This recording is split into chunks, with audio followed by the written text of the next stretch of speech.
You're hiding drugs, aren't you? People like you don't belong here. You're tearing this country apart.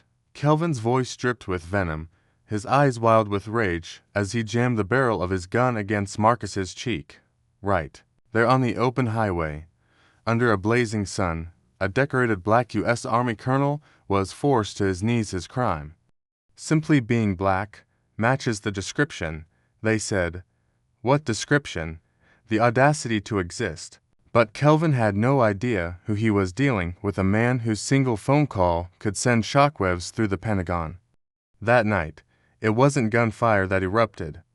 It was the truth, blazing fiercer than any weapon.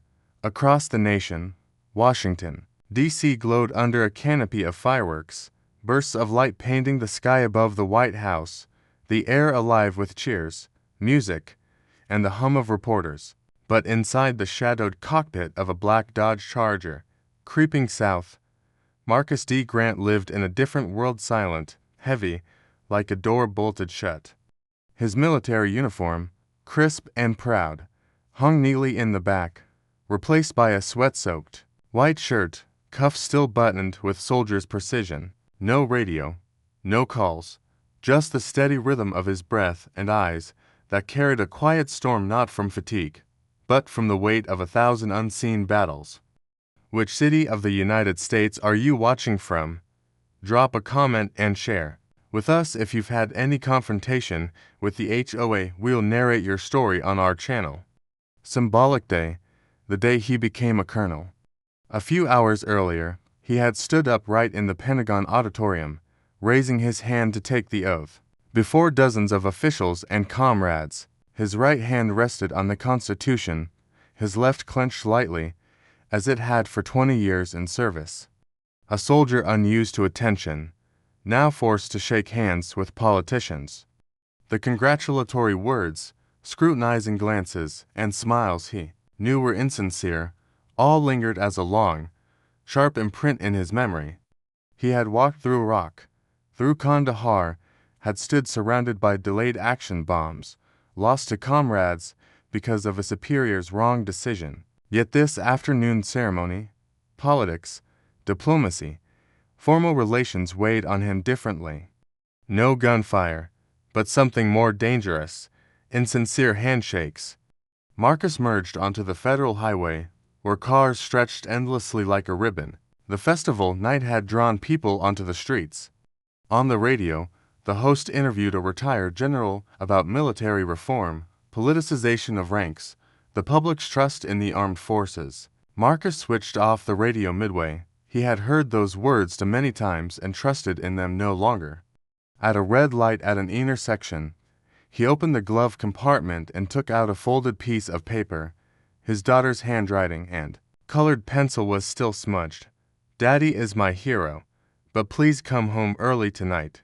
He smiled, but narrowed his eyes as if something had just touched him deeply.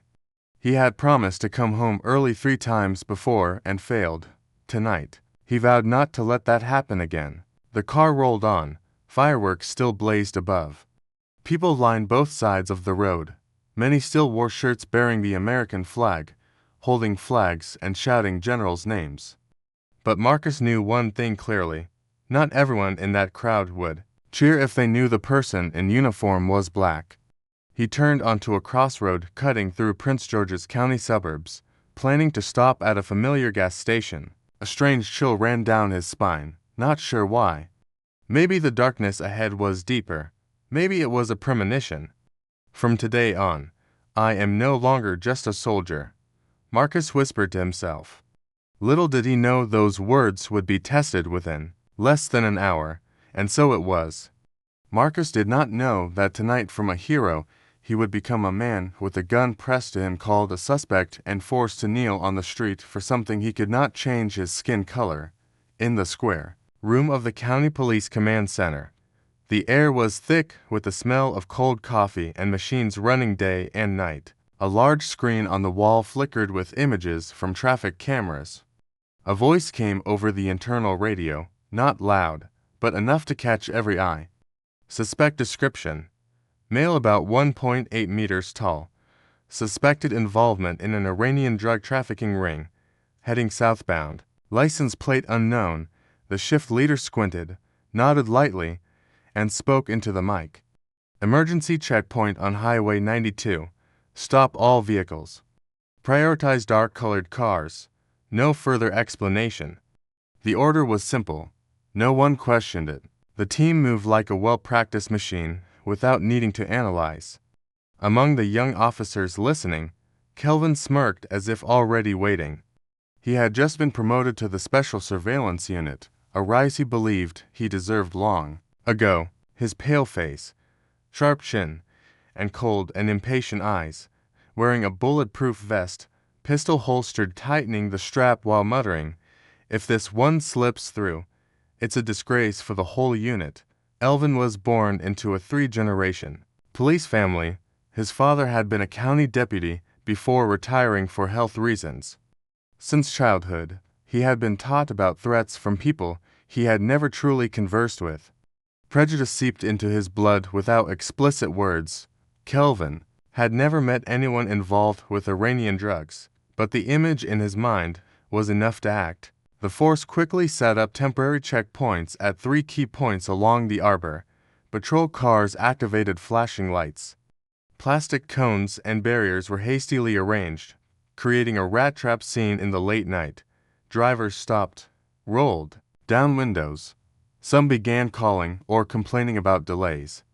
Kelvin chose to stand at the head, the most visible and easiest place to act. He pictured a tense arrest, a glory soaked with sweat like the viral police videos online.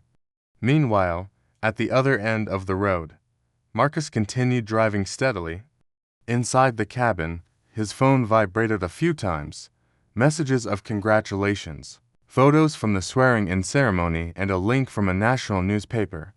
The headline bore his name with the line, "New symbol of the Black Military Force." He did not open it, just glanced briefly and sighed softly. Ahead, the road suddenly brightened with reflected patrol lights. Marcus Brakeley, a defensive habit, the soldier's instinct that had saved him many times in deserts and snowy mountains, caused him to furrow his brow. Through the binoculars mounted on his helmet, Kelvin spotted the black Dodge, new model, tinted windows, one person inside. Short hair, black skin, and physique matching the description. He gripped his pistol lightly, tapping his thigh as if preparing to jump into battle. Marcus lowered his window and nodded politely at the officer standing at a secondary checkpoint across the road. A courteous gesture, a habit from military protocol. But from afar, Kelvin only saw the hand movement and a nodding shadow through the reflective glass. In his mind, there was no concept of courtesy, only suspicion. The car rolled on slowly. Neither knew that the first confrontation between a man who believed in honor and a man who believed in bias had just begun at that moment. Neither knew that this encounter would change both their lives forever. The line of vehicles gradually slowed down, approaching the mobile checkpoint. Temporary barriers were set up on both sides of the median strip with traffic lights flashing, red and green in a continuous stream of light. Marcus eased off the gas, keeping a firm grip on the steering wheel. He sighed and glanced at the clock. Ahead, each car was being asked to stop and turn. Police officers approached to ask a few questions, then let them go. The atmosphere felt controlled, not tense. The shiny black Dodge slowly moved into line, slipping between two SUVs. An officer at the front checkpoint raised his hand to signal Marcus to stop. The gesture followed proper procedure without any threat. Marcus lowered his window, waiting for the officer to request documents or state the reason for the inspection. His face remained patient. The inauguration ceremony that afternoon had yet to settle in his mind, and he saw no reason to be wary. Just as the first officer reached Marcus's vehicle, another figure appeared from the left. Kelvin. He crossed the street quickly, as if having just received some urgent information. His face flushed red, eyes dull and tense. Kelvin did not stop at an observation point, but headed straight to Marcus' window, drawing a gun from his belt, gripping it with both hands and shouting over the sirens and flashing lights, "Get out of the car." hands on your head, without identifying himself, requesting papers, asking names, or checking credentials. Kelvin stood about an arm's length from the glass, pointing his gun directly at Marcus's chest. A night breeze fluttered his coat, but could not mask the hostility in his eyes. Marcus did not move immediately. Training instincts kept panic at bay. His eyes stayed fixed, unwavering. He spoke slowly in a calm, clear voice. "Officer, may I ask why you stopped my vehicle?" No response came, only Kelvin's grip tightening on the gun. His gaze was not that of a law enforcer, but of someone searching for a reason to unleash hatred. Marcus glanced sideways. The vehicles ahead were still being inspected properly, gently, and orderly. No one had guns pointed at them, or was yelled at. Kelvin's behavior was outside any standard. Marcus knew neither of police nor justice. A shift began to form clearly in Marcus' mind. He no longer believed this was a misunderstanding. It was prejudice disguised as authority. In this tea time, he was the chosen target. Slowly, he lifted his hands off the wheel, maintaining a calm gaze, but no longer soft. His intuition warned that any sudden move now might be seen as a threat. Kelvin roared again. "I said get out of the car now." His voice pierced through the engine noise behind them. Marcus met the gunman's eyes. Slowly, he unbuckled his seat belt, hands never leaving the other's line of sight. The gesture was slow, but fully controlled. As his hand left the latch, their eyes locked. One side calm and steel hard, tempered by battle. The other a mix of resentment and insecurity, trying to mask rising unease with shouting. At that moment, both realized this encounter would not end simply, but only one understood that truths were about to be revealed. No system member could deny. Marcus stepped out, his mind no longer on himself. He thought of all those who had been forced out of cars with the same skin color, but never given the chance to ask, "What is the reason?" The car door slammed open decisively. Kelvin approached, his right hand still gripping the gun, left hand pressing hard on the handle. No introductions, no document checks, no procedural lead-in, only urgency and haste, as if he had found the reason to act and did not want to lose it. Marcus stepped down fully in control. His posture was steady, eyes straight ahead, arms open, wide at his sides. His voice remained calm and clear. "I just came from the Pentagon. This vehicle has official plates, military registration." Kelvin growled, cutting Marcus off. "I don't care. Black skin, black car, height matches. You're the suspect." Those words echoed to the cars behind, prompting some to turn their heads, others to lower their windows for clearer hearing. Some pulled out their phones, recording while murmuring. The once quiet street suddenly grew heavy. Everyone sensed something was wrong with how this man was being treated. No one understood why. Among the line of inspected vehicles, only one man was threatened with a gun to his chest and forced out without any explanation. Kelvin barked again, this time more decisively and violently. "Lie face down, hands behind your head." No arguing.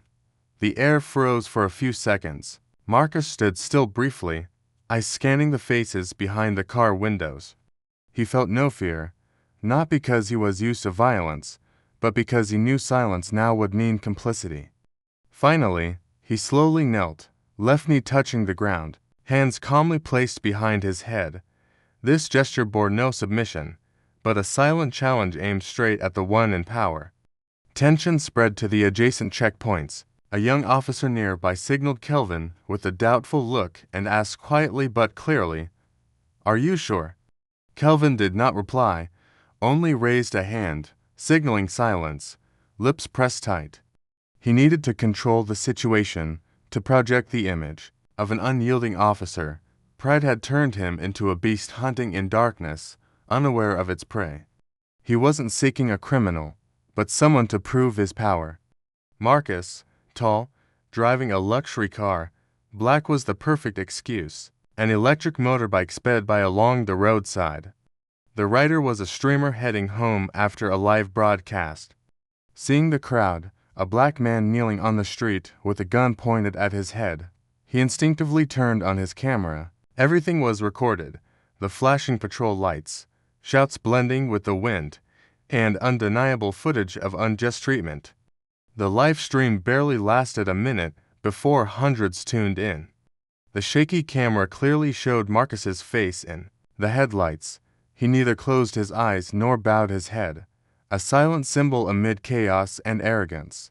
On the screen below, the first pinned comment read, "No one knows who held the power that night." The first screenshot taken from that video spread rapidly within minutes. From that moment, the story was no longer just about a random traffic stop. It became a warning to anyone who thought power gave them the right to judge others by skin color alone. Marcus at that moment was living proof of something society once pretended to forget. In the left lane, a middle-aged man who had just finished inspection stepped into his car, receiving a brief farewell from the officer. "Have a good night, sir." Ahead, an elderly man was helped out of his vehicle. The officer bowed politely, eyes still looking straight ahead. All actions were proper and gentle. No one was touched at the waist. There were no harsh shouts and no guns were drawn. Just a few meters away, Marcus was ordered to raise his hands high above his head while a gun remained pointed directly at his chest. The muzzle did not shake, but Kelvin's face trembled slightly with tension. A nearby officer appeared uncomfortable, tilting his head to whisper, "Is this necessary?" Kelvin ignored him, eyes locked onto his target. To him, this was not an inspection. This was the moment to prove who controlled the game. Marcus kept his tone calm and steady, neither yielding nor provoking. "I see other vehicles being treated completely differently. I am cooperating. Can you explain why?" He did not shout. He was asking about a principle that everyone present should understand and respect. But Kelvin's answer bore no reason, only a boil of prejudice fueled by power. Kelvin stepped forward half a pace, the gun edging closer. He hissed through clenched teeth, words sharp as a cold blade. "I suspect black people like you of drug possession. Black people like you don't need to be gentle. Black folks only make society worse, as if not enough." He added another venomous jab. "There's nothing about black people like you worth respecting." The words were not loud, but everyone heard them. The space cracked with a tonal fracture. Even the breeze paused. The flickering patrol car lights reflected on the pavement, stretching that moment by a beat. Behind Marcus Lane, a young woman turned on her camera. She said nothing, just placed her phone on the dashboard. The screen showed live. A young man sitting in a pickup behind Marcus pulled out his phone, pressing it close to the window, the lens panning toward Marcus, standing still, hands raised, a gun pointed at his forehead. No one spoke, but all eyes watched. Initial curiosity shifted to shock, then outrage. A man bent down, whispering something to his wife. A taxi driver shook his head repeatedly. The atmosphere no longer belonged to the police. It was silently but clearly shifting toward the witnesses. Within minutes, the focus was no longer the vehicle inspection. The spotlight was now on an unbelievable scene still existing. Right in the Capitol on a festive night under patrol lights, a black man was treated like a serious criminal just for wearing the wrong skin color. The car door swung open. From the front row of inspected vehicles, a tall middle-aged man in a leather jacket with an angry face stepped out. He moved forward a few steps, then spoke, his voice ringing clearly in the tense space. "Why treat him like that? He's not resisting." Others turned toward him and Marcus. The atmosphere cracked as someone broke the silence for the first time. Kelvin spun around, gun still tight in hand, eyes blazing. He shouted, "Get back in your car. This is none of your business." But the man did not flinch, his gaze defiant. No further words needed. The balance of power was no longer one-sided. The situation had shifted, though Kelvin had yet to realize it. Marcus looked up. His hands were still forced in the raised position, but his back was straighter. His voice rose deep and full of strength. "I don't speak up today. How many others will be treated this way? The question was not aimed at Kelvin, but hurled at all present. Some eyes met, some bowed down. From silence, Marcus switched to questioning. And for the first time, no one in the inspection team dared to answer. A young officer nearby, radio hanging on his shoulder, unconsciously squeezed his holster. He looked at Marcus, then glanced at Kelvin, hesitation clear on his face. A phrase slipped out unexpectedly. "Is it necessary to kneel like this?"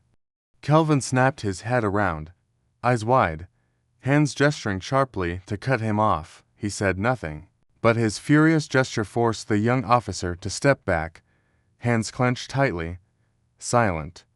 Meanwhile, outside, the highway was no longer quiet. Social media erupted. Early clips were cut and edited, posted on popular platforms with bold captions. "Black man forced to lie face down in the street because black." The hashtag Marcus Grant flooded feeds. Live streams were shared minute by minute. Netizens were furious. They asked, "Is this Washington? Is this really America? Who is he?" Most importantly, will this be covered up or brought to light? Kelvin still tried to act in control. He shouted orders like tearing the wind, "Stay still. Anyone filming will be fined." A brief silence followed. Then the live stream woman's voice rang out sharply, "Fine, we're recording how you work." Her voice was clear, steady. A mocking chuckle behind her made Kelvin hesitate. His power, maintained by fear, was now sinking step by step under public pressure. Marcus remained kneeling, but everyone saw he was no longer oppressed. He closed his eyes for a few seconds. When he opened them, his gaze had changed. It was no longer one of endurance or resentment. It was the look of someone who understood. The justice he had trusted, served, and protected for years was being abused by those who claimed its name. Worse, it was being used to strip away human dignity instead of protecting it. Marcus was no longer alone. From now on, every action would no longer happen in the dark, in the middle of the street, under the flashing red and blue lights of patrol cars. Marcus remained kneeling. His hands were placed behind his head, his back straight, eyes looking ahead. The gun was still pointed at him, a weapon wielded by a representative of the law, yet acting more like an intimidator toward an enemy than a keeper of order. Despite the insult, Marcus did not struggle or resist. His voice rang out slowly and firmly. "I am willing to cooperate, but this action seriously violates protocol." His words cut like a knife through Kelvin's mask of authority. He had not expected such calmness, nor could he tolerate that a black man could speak so legitimately without fear. Uncontrolled anger surged, pushing Kelvin closer until his gun nearly confronted Marcus. His face flushed red, his hands slightly trembling. He opened his mouth to say something, but the words came out tense, as if forcing himself to maintain an image he no longer controlled. Marcus held his gaze. His eyes did not waver or look away. He spoke each word clearly, as if prepared long ago. "For this moment, when you use a weapon to silence a cooperating person, you are no longer an enforcer of the law." Kelvin choked. He glanced around, eyes scanning a few watching comrades, then took a deep breath, trying to appear unaffected. His tone was rough, but no longer as sure as before. A young officer behind Kelvin furrowed his brow. He saw Kelvin's hand began to shake. Pressure from public opinion, glances from colleagues, and the man kneeling, all bending the outer shell that Kelvin tried to wear. A veteran officer nearby muttered dryly to his companion, "This is going too far." Marcus' voice remained steady, neither high nor low. "I am Colonel Marcus Grant. If this is how you handle things, you will have to answer to one very high authority." He did not shout or threaten. His words sounded a warning bell. But Kelvin burst into a mocking laugh. "You think the title colonel will save you?" Amid the flashing lights, the words echoed hollowly. They no longer held power, only exposed the panic, ready to explode inside Kelvin. He did not know what to do with that identity, nor had the courage to admit he might be wrong. He spun abruptly, eyes unfocused, got a last word. Kelvin shouted, voice choking, Without waiting for a reply, he stepped back and ran toward Marcus's car. The door slammed open. Kelvin bent down and began searching inside. This act passed no warrant, had no permission, and nothing could justify it. Those nearby held their breath. In that moment, it was clear Kelvin was no longer an officer maintaining security. He became a living symbol of unchecked power where reason was distorted by prejudice and fear of losing status. Marcus stayed kneeling, doing nothing. He did not need to act because what Kelvin had just done was enough to expose his true nature to the public eye. Elvin frantically opened the back door of Marcus's car. He reached into every compartment, pulling items out and tossing them onto the street, like venting anger. A jacket, documents, and an old pair of gloves were scattered near the wheel. Each movement was clumsy, hurried, and uncontrolled. He bent lower, opened the trunk, flipped the center console, and even reached under the seat. The flashlight in his trembling hand scanned meaningless gaps. Officers standing around remained silent. None stopped him or questioned him. Some exchanged uncertain glances, but did not step forward. Marcus maintained his position on the pavement, hands behind his head, eyes toward the crowd. His voice rang out decisively as if still in a hearing room. "You are violating privacy. There is no search warrant." Kelvin did not respond rationally. He hissed as if just hearing a single syllable from Marcus was enough to lose control. "I don't need a warrant if I see a security threat." The sound streamed immediately into a live stream by a girl filming from the line of cars behind. She shouted into her phone, voice trembling but clear. "He has no warrant. Didn't read Miranda rights. Why is he searching the car?" That sentence sparked the first flame in the powder keg. Comments under the video exploded, lines appearing continuously, clear abuse of power. "He hasn't done anything wrong. Is this arrest or personal revenge?" Kelvin grew more confused as he searched. The trunk was empty. No drugs. No weapons. Only everyday items, neatly arranged as habit by someone disciplined in a military environment. His hand began to shake. Sweat dampened the back of his neck, but he did not stop. Disappointment showed clearly as he yanked a carefully placed paper bag from the corner of the back seat. Inside was a folded, tidy military unit. He kicked it out roughly as a brutal reaction to his own helplessness. A small metal box flew from the bag onto the street, rolling a few times before resting silently. The sound of it hitting the ground was harsh. An officer nearby stepped forward and bent down to pick it up. Inside was Marcus D. Grant's military ID card with rank insignia. The officer's face froze. He looked at the card, then at Marcus, then silently stepped back. His eyes blinked rapidly as if unable to believe what he had just seen. Kelvin approached, snatched the box, and glanced inside. He stood still for a moment. His hands grabbed the card tightly, squeezing it. His eyes darted around before suddenly curling into a twisted smile. "You must be carrying fake stuff to fool people." His voice was thin, lacking the usual sharpness. The words sounded more like self-reassurance than genuine denial. Marcus did not respond. He looked straight ahead, his gaze passing beyond the asphalt and the lined-up cars, beyond the gun still hovering in front of him. That look no longer held anger. It carried the silence of one who understood too well the things that must collapse. At that moment the night grew darker, but the truth, always hidden in the shadows, was now beginning to leak light, and this time it would no longer be buried. While Kelvin was still fumbling through the compartments of the car like a lost man, another officer approached. He was a middle-aged man wearing soft armor with a dignified posture and deep eyes of one who had seen much. Without saying a word, he quietly opened the glove compartment on the driver's side, as if wanting to double-check what had been overlooked in the chaos. No orders were given, nor did anyone stop him. His action was not aggressive, but resembled a professional reflex upon seeing a comrade losing control. Inside the compartment were a few notes, a small notebook, and a dark velvet box. He carefully opened the box and immediately fell silent without much light. Everything inside was clear in detail. A colonel's metal badge shining brightly and an official military ID card bearing the name Marcus D. Grant stamped by the Department of Defense. Everything was neatly arranged, showing no signs of forgery. These were items a real soldier would truly carry, not props for any act. The officer said nothing. He stood upright, held up the ID card for those around to see. The area seemed to freeze. Conversations lowered and then ceased entirely. Young officers began exchanging confused glances. Some stepped back half a pace, seemingly wanting to distance themselves from what was unfolding. Elvin noticed.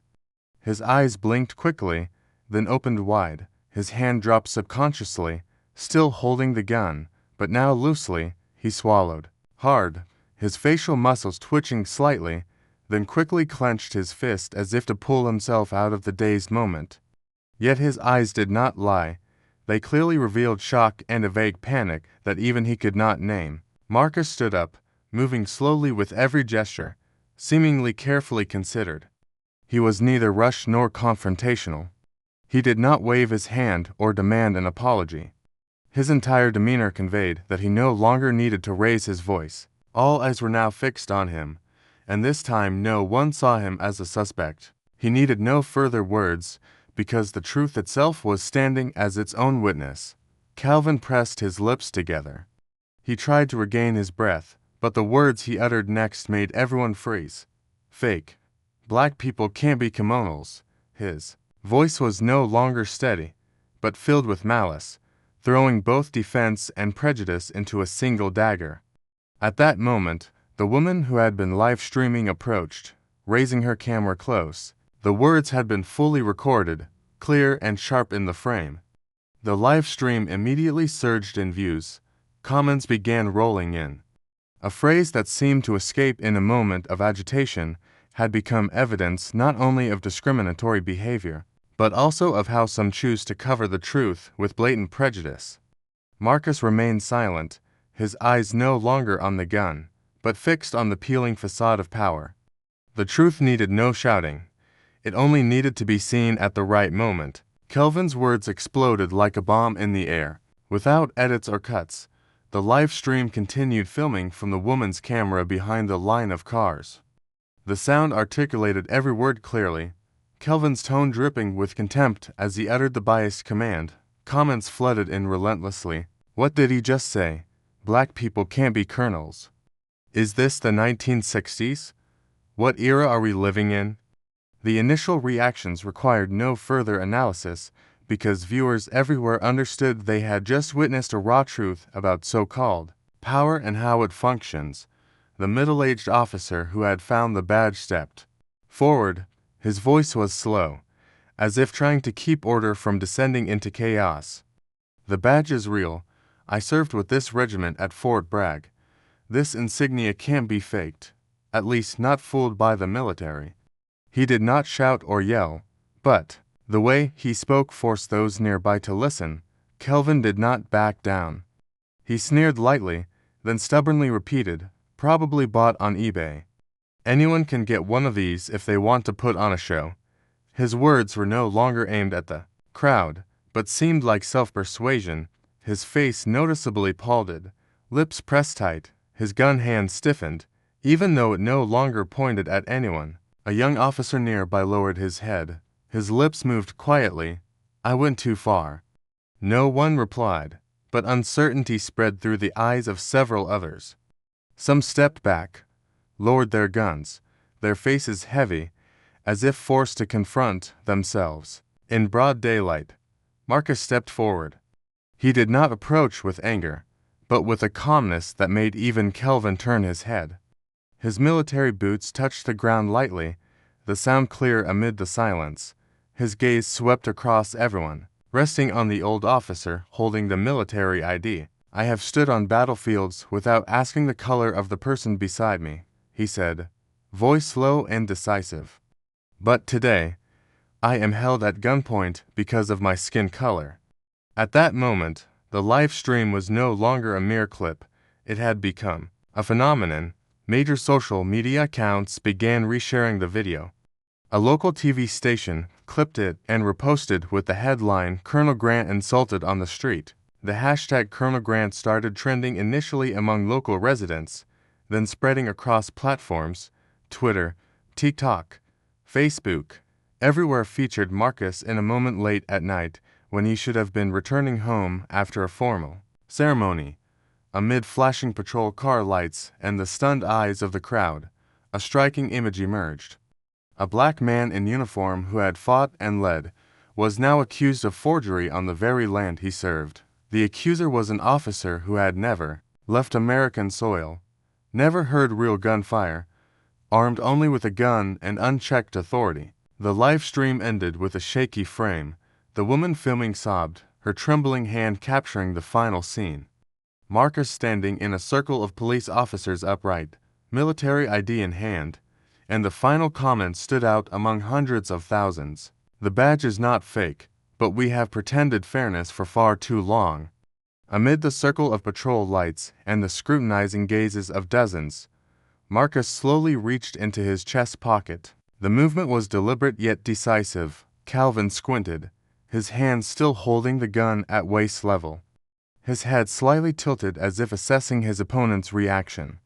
Despite his instincts screaming a warning, he still couldn't understand why this man, surrounded by weapons, words, and authority, showed no sign of fear. Marcus dialed a familiar sequence, not looking at the screen nor saying much. The phone connected immediately after the first ring. A deep, hoarse, but resolute voice came from the other end. "Noah, hear you okay?" Marcus pressed the phone gently to his mouth, voice calm. "I'm being held unlawfully right here on Highway 19. Need regional clearance." Just one sentence, no more, no less. The voice on the other end immediately dropped. 15 minutes. No one leaves their position. Don't let anyone touch you. Marcus hung up, slipped the phone into his pocket, and straightened his posture. His eyes no longer focused on Kelvin, but gazed far down the dimly lit road under the car lights. Kelvin grew flustered and shouted, "Who are you calling? Trying to scare me with some phone calls." His voice was loud, but lost its certainty, as if even he doubted the question he just asked. An older cop nearby, face somber, tugged Kelvin's sleeve and whispered, "I've seen that man in military news. Something's not right here." Kelvin brushed the hand off, but hesitated as if sensing something greater than himself was slowly approaching. In the suddenly frozen air, the live streamer lowered the phone and whispered into the mic, "Everyone see that. He doesn't need to shout." Those around started falling silent, leaving only flickering lights and the low hum of engines blending into the still wind. The distant sky trembled softly, a deep, prolonged sound echoed from above. Kelvin turned his head, eyes uneasy, looking upward. A streak of flashing light cut through the night, the lights of a military helicopter. Those who had served or lived near a military base understood this was a signal of a temporary airspace lockdown, authorized only by the highest levels in special circumstances. Kelvin swallowed dryly, his eyes darting nervously as his hand slowly lowered the gun. No one ordered him to do so. No one forced his surrender.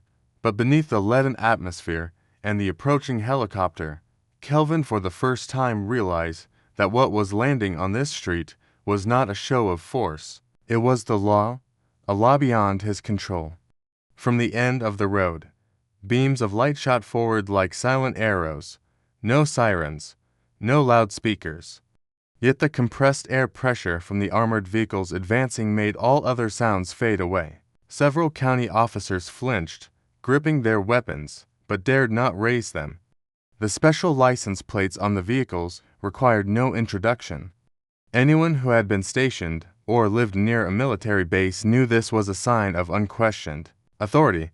The lead vehicle stopped gently, causing no shock. The door opened and a uniformed officer stepped out, his shoulders bearing the insignia of a lieutenant colonel. He was unhurried, each step measured. His demeanor was solemn, his face withered by storms. Approaching Marcus, he stopped and gave a formal military salute. His voice was not loud, but firm. "Colonel Grant, we have direct orders from the Department of Defense. Please relocate away from the Department of Defense. Please relocate away from the Department of Defense." Marcus' gaze remained calm. He nodded slightly, but did not move.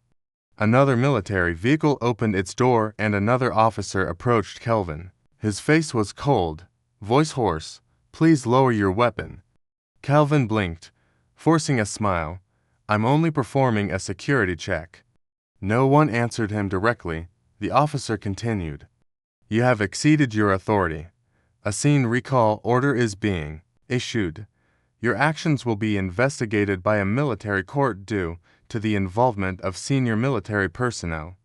The county police officers standing in formation began to stir. Some silently retreated to the shadows, avoiding the light. The old cop nearby still bowed his head, voice low. I knew this wouldn't end quietly. Marcus had yet to leave his position.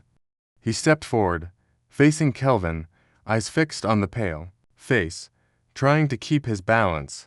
"I don't need an apology." His voice rang clearly without anger. "I need an immediate suspension report." Accompanied by a written explanation, Kelvin said nothing. He swallowed dryly, no longer seeking allies with his eyes, both hands behind his back. Sweat gleamed on his forehead under the light above a local TV drone began recording wide shots. A strange scene unfolded.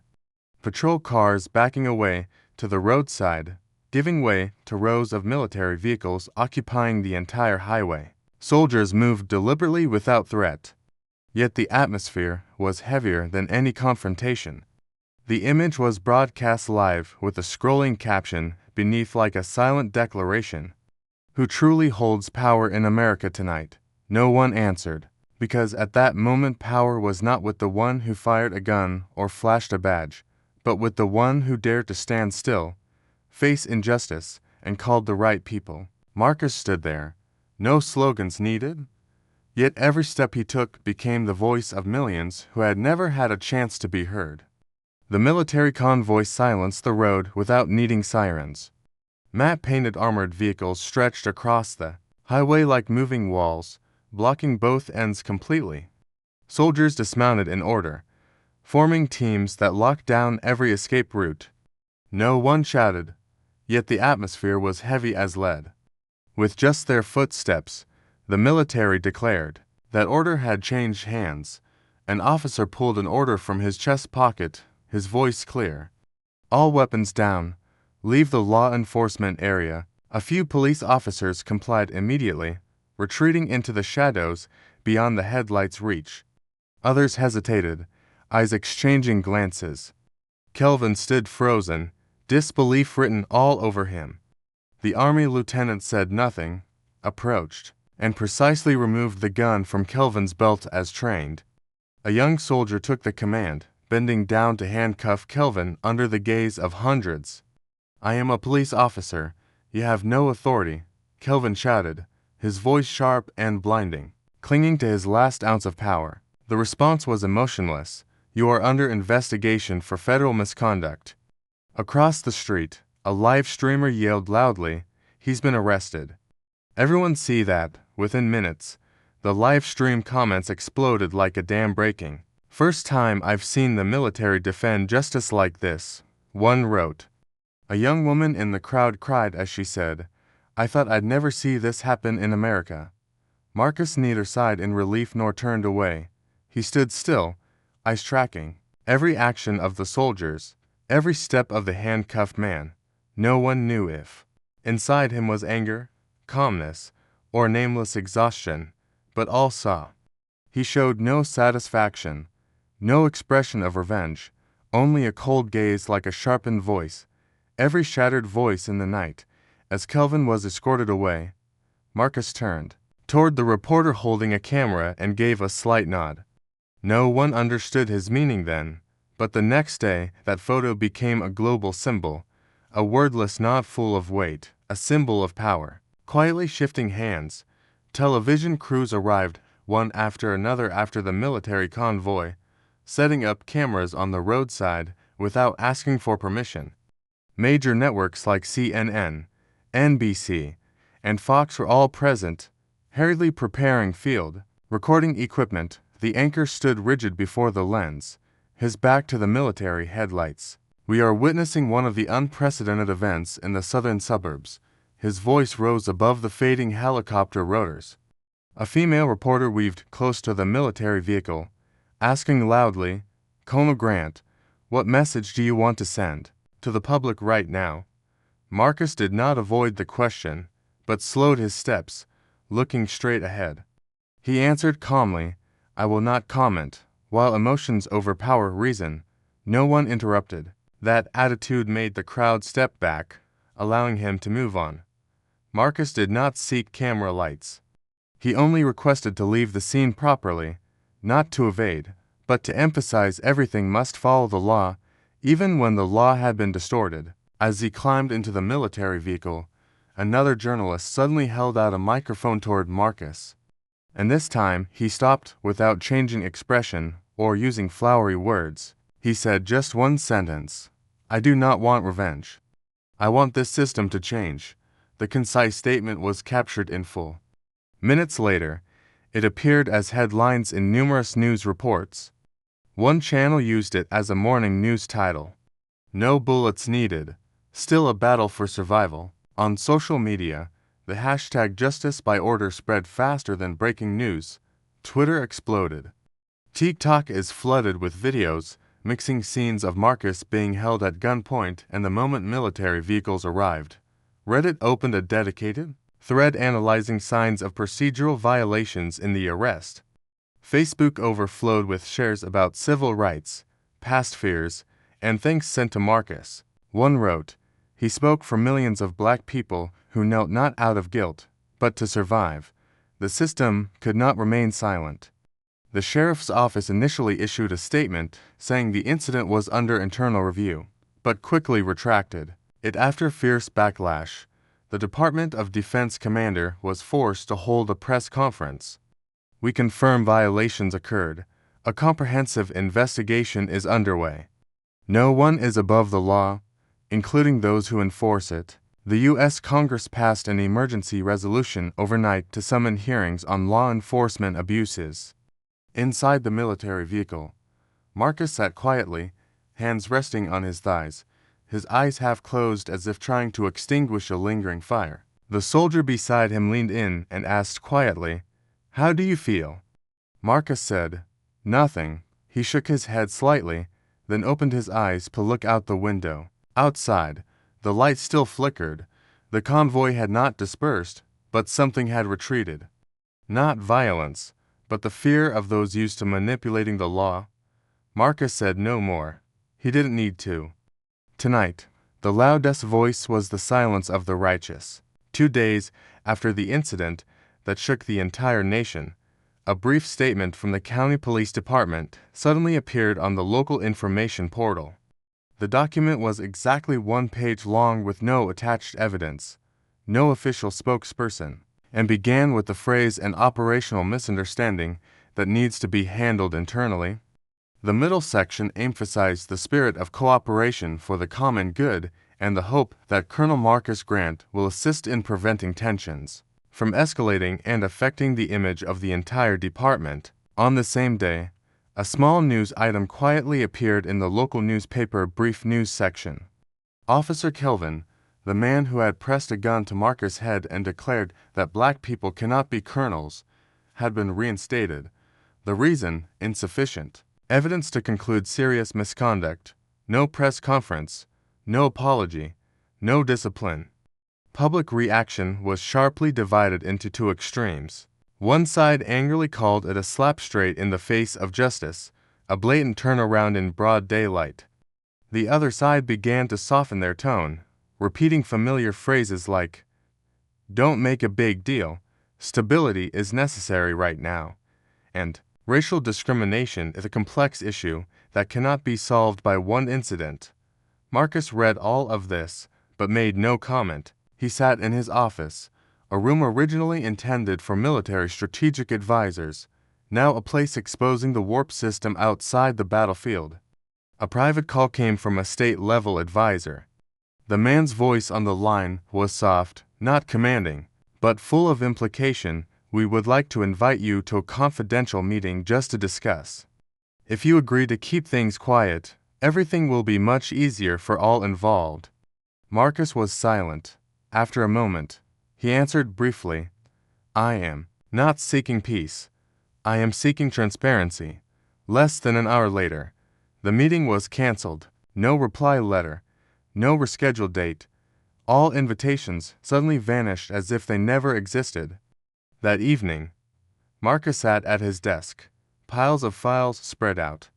Not press releases, not public petitions, but a list of arrests involving Kelvin. From reports over the past 5 years, he lifted the phone and called a woman he trusted, a criminal data analyst who had worked with him on peacekeeping missions. "I need you to trace every arrest case related to Officer Kelvin. All of them." When the call ended, Marcus did not lean back or sigh. He stood up, took his military badge from the drawer, and placed it on the first file. His eyes no longer belonged to a man who had been humiliated, but to a commander beginning a counterattack with truth, data, and honor once trampled on the highway. This time he would allow no fake handshake to turn back. Marcus did not sit still. He began reconnecting with old comrades, those who had fought alongside him in complex battlefields, now lawyers, journalists, data experts, and crime scene analysts. They needed no fancy invitations. One call, one message was enough for each. To appear in a private group chat, the investigative team was quietly formed with no name tags, no public list. There was only one goal: to expose the entire chain of Kelvin's violations and those who enabled him behind the scenes. No one expected how fast the data would pour in. Within a week, dozens of citizens sent videos, audio files, and incomplete reports they had been forced to sign. An elderly woman, trembling, messaged, "He once pulled my son out of the car in the middle of the night and beat him unconscious because he thought he looked like a wanted suspect." Attached was a never-before-seen video showing a young man pressed against a car hood, blood dripping onto the hot plastic. A non-profit investigative newsroom joined in. They formed a team to scrutinize archived county court files, examining every case signed or reported by Kelvin. They found a suspicious number. The rate of files temporarily recorded due to insufficient evidence, but still marked with black suspects' names, was 3 times higher than the county average. Many had no prior criminal records. Yet, the bad files caused them to lose jobs, housing, loans, or scholarships. The situation began to pressure local authorities. The sheriff's office held multiple closed meetings that week. Some people leaked information to Marcus' group that they were contacting TV stations to redirect the narrative. They also considered removing sensitive videos from social media platforms for investigative confidentiality reasons. However, Marcus did not waver. In a meeting held at a discreet rented office, he stood before a screen displaying the entire case map and said briefly, "If we stop, the next incident will be worse and maybe no one will be able to record videos anymore." His gaze swept the room. No threats, no encouragement needed. Everyone understood this was no longer a personal investigation, but a true counterattack. A young data expert, formerly with the NSA, spoke up. "I found a wrongful arrest warrant from 2021. The signature is Kelvin's. The handwriting matches perfectly." Marcus nodded. "Start there. Examine every period, every stroke. This time, no one is allowed to erase any traces." The battle had entered a new phase. No flashing lights, no gunfire. But every piece of data found was a bullet piercing what was once thought of as an impenetrable shield. Alone did not mean weak, especially when behind him stood a generation waiting for someone brave enough to stand up. As daylight just touched the frosted glass windows of the office, Marcus set his coffee cup down and opened the thick file that had rested there since the night before. Documents were scattered, but one faded printed page caught his attention. Longer than usual, it was a report concerning last year's shooting incident with a brief description. Suspect, black male, age 17, died on the spot. Self-defense claimed by Officer Kelvin R.R. Marcus frowned. That boy's name was Jamal Reeves. He did not know him personally, but the name remained vivid in the memories of those who had followed the case, which lasted only 6 days before being closed. The incident had briefly touched the media and then disappeared from the news as if it had never existed. He flipped through each page, examining signatures, statements, and crime scene diagrams. Everything was presented so cleanly and smoothly that it felt unreal. Kelvin wrote in the report that Jamal had wielded a sharp object and charged at him while being checked for identification. Yet, there were no camera images, no reliable witnesses, and no blood stains on the officer's clothes. Marcus noted every point, then called Lisa, an independent investigative reporter who had accompanied him since the beginning. I need information about Jamal Reeves's family. Has anyone left? After a few seconds of silence, she replied, only his mother. She lives in a small town near an old logging area. That afternoon, Marcus drove over 3 hours to meet the woman. The old house stood between 2 vacant lots. Mrs. Reeves opened the door upon hearing Marcus's name. Her eyes held no tears, only a hardened look difficult to decipher. Have you talked to anyone about the case? Marcus asked after sitting in the worn wooden chair. She nodded slightly. I went to court twice, filed petitions, called complaint lines. No one returned my calls. The community lawyer told me if there's no video, no witnesses, justice is like a locked door. Marcus stayed silent, then asked to review items left from the night Jamal died. A torn clothing bag, a phone with a cracked screen, and the only copy of the autopsy report. What caught Marcus' attention was a small paper slipped inside a jacket pocket, a copy of an invitation for Jamal to attend a scholarship award ceremony at a regional sports academy. The boy was on his way to that event. Marcus asked with a serious gaze. Mrs. Reeves nodded, her trembling hand gently brushing the blurred text. He said he wanted to rebuild my faith in America, but they never gave him a chance. Back at the office, Marcus ordered the team to re-examine shootings closed for valid reasons within the same time frame. The legal specialist found 2 more cases, both featuring the same handwritten pattern from Kelvin. Repeated phrases shamelessly appeared. Subject resisted, lost control, forced to discharge firearm. A data technician in the group wrote software to analyze behavioral patterns in the text. After 4 hours, the software revealed that 93% of the phrases in Kelvin's reports were nearly identical, both in spelling and grammar, indicating a high likelihood of copying from a pre-existing template. At an internal meeting, Marcus presented everything. We are not just facing a single abusive individual. This is a system with prepared reasons to erase consequences. Lisa added a clip from a residential camera near Jamal's scene. No signs of resistance, no screams, only a sharp gunshot in the night.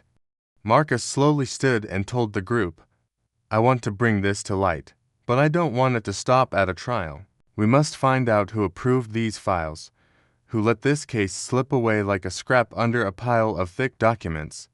The next day, he went directly to the state prosecutor's office, demanding access to the original files. The clerk recognized Marcus Grant's name from the media and nodded softly. While copying documents, a young prosecutor approached and whispered, I once wanted to reopen Jamal's case, but superiors ordered a stop. There's a sensitive issue involving race and media. Marcus was unsurprised. He replied, Do you still have the draft you never submitted? The prosecutor quietly placed a USB drive on the desk. No one knows I gave you this. That evening, behind closed office doors, the investigative team reviewed the entire original file. For the first time, they discovered the initial testimony of a girl named Sierra. Jamal's neighbor had been crossed out. In her handwritten statement, she said, Jamal raised both hands and said, I didn't do anything before the gunshot. That statement never appeared in the official files. Marcus pulled out his phone and looked at Lisa. I want you to contact Sierra's mother. See if they agree to cooperate. Then he wrote a final line in his notebook: when evidence is distorted, justice cannot operate on its own. It needs those brave enough to reopen every fragment, even when the blood is dry. Marcus sat before the computer screen, the dim light reflecting on his contemplative face. A photo in the collection made him pause. A middle-aged black woman standing amid a crowd, holding high a white sign scrolled with the words, "My son's name is Jamal." He did not resist. He was killed. The image had spread powerfully across social media last year, awakening outrage in many hearts. Yet, it quickly faded into oblivion amid the whirlwind of other news. Marcus decided it was time to find that mother and hear the story from the very source of that pain. The journey was not long but haunting. He arrived at an old public housing complex where winding streets were lined with dense trees. A few residents pointed to a dilapidated high-rising, saying Mrs. Reeves still lived on the third floor and rarely opened a door to strangers. After the third knock, the woman's door creaked open. The woman appeared, her eyes sharp yet deeply tired, as if she had endured too many sleepless nights. She showed no surprise, as if long expecting someone's return, not to comfort, but to seek what had been forgotten. Without greetings or an offer of water, she quietly returned to an old wooden chair in the small living room. Marcus found a seat, eyes fixed on a framed photo of her son, placed respectfully on a small altar. Below it lay a petition, faded by time, its nearly illegible words holding an unspeakable sorrow. The heavy atmosphere was broken only by Mrs. Reeves's sigh. Her voice rose slowly, filled with longing and grief. I once stood in the city square, shouting that my son did not resist, that he was unjustly killed, but people passed by as if I were an invisible ghost. They didn't hear or simply did not want to. Marcus sat silently, listening to each word, feeling that pain seep into every fiber. He offered no apologies, no empty promises. Instead, Marcus spoke with profound sincerity. I don't represent the government, nor the media. I am just someone who has held a gun, had to make decisions in seconds, and I understand the loneliness and helplessness when justice does not stand by you. Her eyes brightened slightly, the sadness within somewhat soothed. She looked directly at Marcus, not with suspicion, but awakened empathy. If it were you, I believe you, not because you wear a uniform, but because you dared to come here and find me when everyone else had forgotten who I am. Her voice faltered, a small but vital hope flickering through years of bitterness.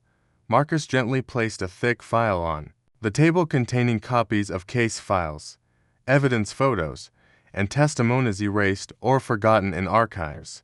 In his eyes was a silent vow, the flame of justice rekindled from shards of truth. Mrs. Reeves looked up at the files with a gaze both grateful and aching, as if awaiting a miracle to restore justice for her lost son. That meeting was not only the beginning of a quest for fairness, but also a reminder that forgotten voices can be revived if someone dares to stand up and listen. Marcus knew his responsibility was far greater now, and from this moment, he would never let those cries for help fall into oblivion again. Emily's speech was recorded by chance, but carried great meaning. An attendee, an independent journalist, secretly recorded the entire speech on a small phone. He did not rush to post it, but first called Maya to ask permission, ensuring everything was done properly with the consent of those involved. After Emily agreed, the recording was shared alongside detailed notes about the circumstances and content. Immediately, the speech's effect spread rapidly across social networks. The clip went viral, with hundreds of thousands of shares and impactful excerpts like "Breaking the endless silence" and "She doesn't need to scream to make others fall silent." These powerful words awakened deep empathy in the community, prompting many celebrities to share messages like, "We need to listen to this generation." The spread did not stop at encouragement, but sparked a movement calling for social change and justice. Mainstream media quickly followed. CNN and the Los Angeles Times quoted a long passage from the speech, bringing Emily's story to the national news. The host invited Emily to appear on air. However, Maya, her representative and advisor, politely declined. Not everyone who speaks the truth needs an interview. Sometimes silence is power. This wise and firm stance further increased the story's appeal, drawing curiosity and viewership. Not stopping there, those who had once been silent began to speak out. A former prosecutor emailed Marcus, recounting being ordered to close Jamal's case and wishing to tell the whole truth. A retired officer wrote a candid blog post, "I worked with Kelvin. There are many things I have been silent about too long." These testimonies became pieces revealing a fuller picture of the system and its hidden abuses. Marcus became the center of attention. Though he did not seek it, he received hundreds of letters, messages, and thanks from people everywhere. Yet, Marcus remained calm, avoiding fame or symbolism. He said, "I don't do this to be a symbol. I do it because if a 17-year-old boy can die in silence, then everything must be spoken." These simple but profound words made many trust the path he was on. The chapter ended with a deeply moving image of Mrs. Reeves. She stood behind the press barricade, neither pushing forward nor holding signs as before.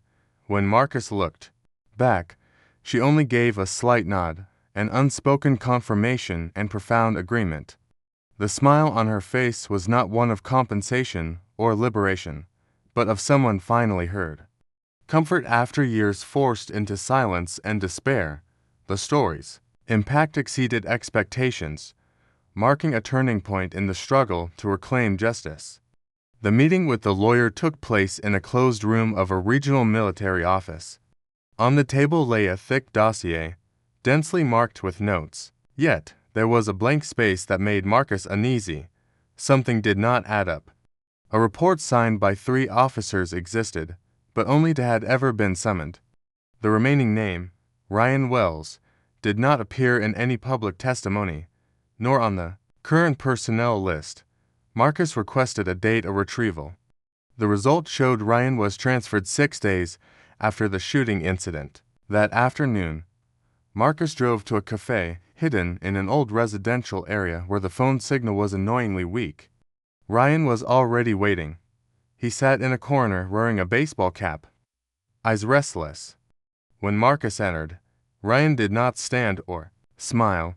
He only stared intently at a long-cooled cup of coffee. They did not start with greetings. Marcus pulled a chair, placed both hands on the table, speaking in a low but firm voice. "I know you're not the type who can sleep peacefully, carrying a secret like this." Ryan did not react. Marcus continued, "I don't need you to fight the whole system. I only need one thing, the truth." Ryan looked up for the first time, lips pressed tight, then bent down to reach into his breast pocket. Pulling out a small silver USB, he placed it on the table without explanation. Standing up, he looked at Marcus and whispered, "I can't carry this with me forever." Then he left. In the car, Marcus plugged the USB into his personal laptop. The screen opened a single folder containing a video file labeled with a date matching the case records. Without needing to fast forward, the footage began with a body cam image, street lights flickering, the sound of a muted night broken by hurried footsteps. A black teenager in a white shirt raised both hands, voice trembling, saying, "I'm not armed. I didn't do anything." The boy was shaking, eyes brimming with tears, neither advancing nor retreating. There was no act of resistance. Next came Kelvin's voice, clear and deliberate. "No matter. Handle him first." Then, like a verdict fired from a gun instead of a court, a dry gunshot rang out. The teenager collapsed onto the sidewalk, his head resting on the curb, blood soaking the shadow beneath the street light. No screams followed, and no officer stepped forward to check his pulse. They stood watching for a few seconds before turning off the body cam. Marcus sat motionless, his hands clenched so tightly his knuckles turned white. This was no longer a personal mistake. This was evidence of a crime legalized by rank and false reporting. A mix of disgust and fury rose in his chest. For the first time in his military career. Marcus felt so choked he could not breathe evenly. He had taught young soldiers to believe in honor, stood unshaken on brutal battlefields, but this video made him realize the shooter was not the enemy, but someone wearing the uniform meant to protect justice in America. He pulled out his phone and dialed his lawyer. When the call was answered, Marcus spoke clearly. "The evidence is clear. Prepare the summons." Then he hung up, eyes still glued to the screen. The boy in the video had no name now, no voice. But today he would have justice. That day the sky was gloomy. Heavy clouds blanketed the street where Marcus rented, a small meeting room inside a security center linked to the military. Inside a long table sat three people facing each other: Marcus, his personal lawyer, and an independent investigative journalist named Eliza Navarro, who had exposed a major corruption case in the state Justice Department 3 years earlier. Ryan arrived on time, wearing a wrinkled shirt, his face much thinner than at their previous meeting. He carefully observed the three before pulling out a chair to sit. The atmosphere was silent like an interrogation room, although no one wore uniforms. Marcus gave a slight nod. The lawyer introduced each person. Ryan exhaled and spoke in a hoarse voice as if long prepared. "Right after the shooting, Kelvin asked me to rewrite the report. He read every word, forcing me to write. The victim charged. The officer threateningly. Despite my witnessing the boy raise his hands and step back, I refused. 3 days later, my superior called me and said that if I kept being stubborn, I would be transferred away from the scene for not fitting the tactical demeanor." Ryan paused, staring straight at Marcus. 2 weeks later, I was sent to the warehouse, handing out supplies, checking inventories. From then on, I vanished from all records of the rapid response team. Eliza took notes continuously, her sharp eyes watching every shift in Ryan's expression. When Ryan finished, she looked up calmly. "We have monitored more than 6 incidents where Kelvin was involved. Strangely, all reports state the same. The suspect resisted, forcing maximum use of force. 3 fatalities to severe injuries, and 1 disappearance with no conclusive investigation. And no body cam footage was recorded." She turned to Marcus. "I believe you hold the only unpublished video." Marcus nodded, his gaze calm yet profound. "I don't need a press release now. I need a court. The media will come later and we no longer have to shout to be heard." The lawyer opened a file, placing before Ryan a notarized statement with witness protection clauses. Ryan sat still for a moment as if fighting himself. He took a pen, read every line carefully. "I need to know I will be protected," he said.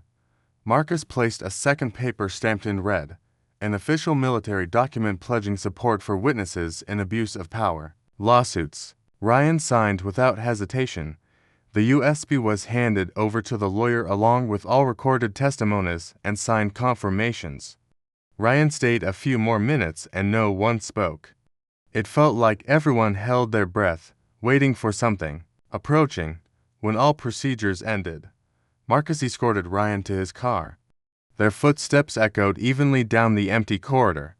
At the parking lot, Marcus asked in a low voice, "Why did you keep that video until now?" Ryan placed his hand on the car roof, silent for a long beat before looking back at Marcus.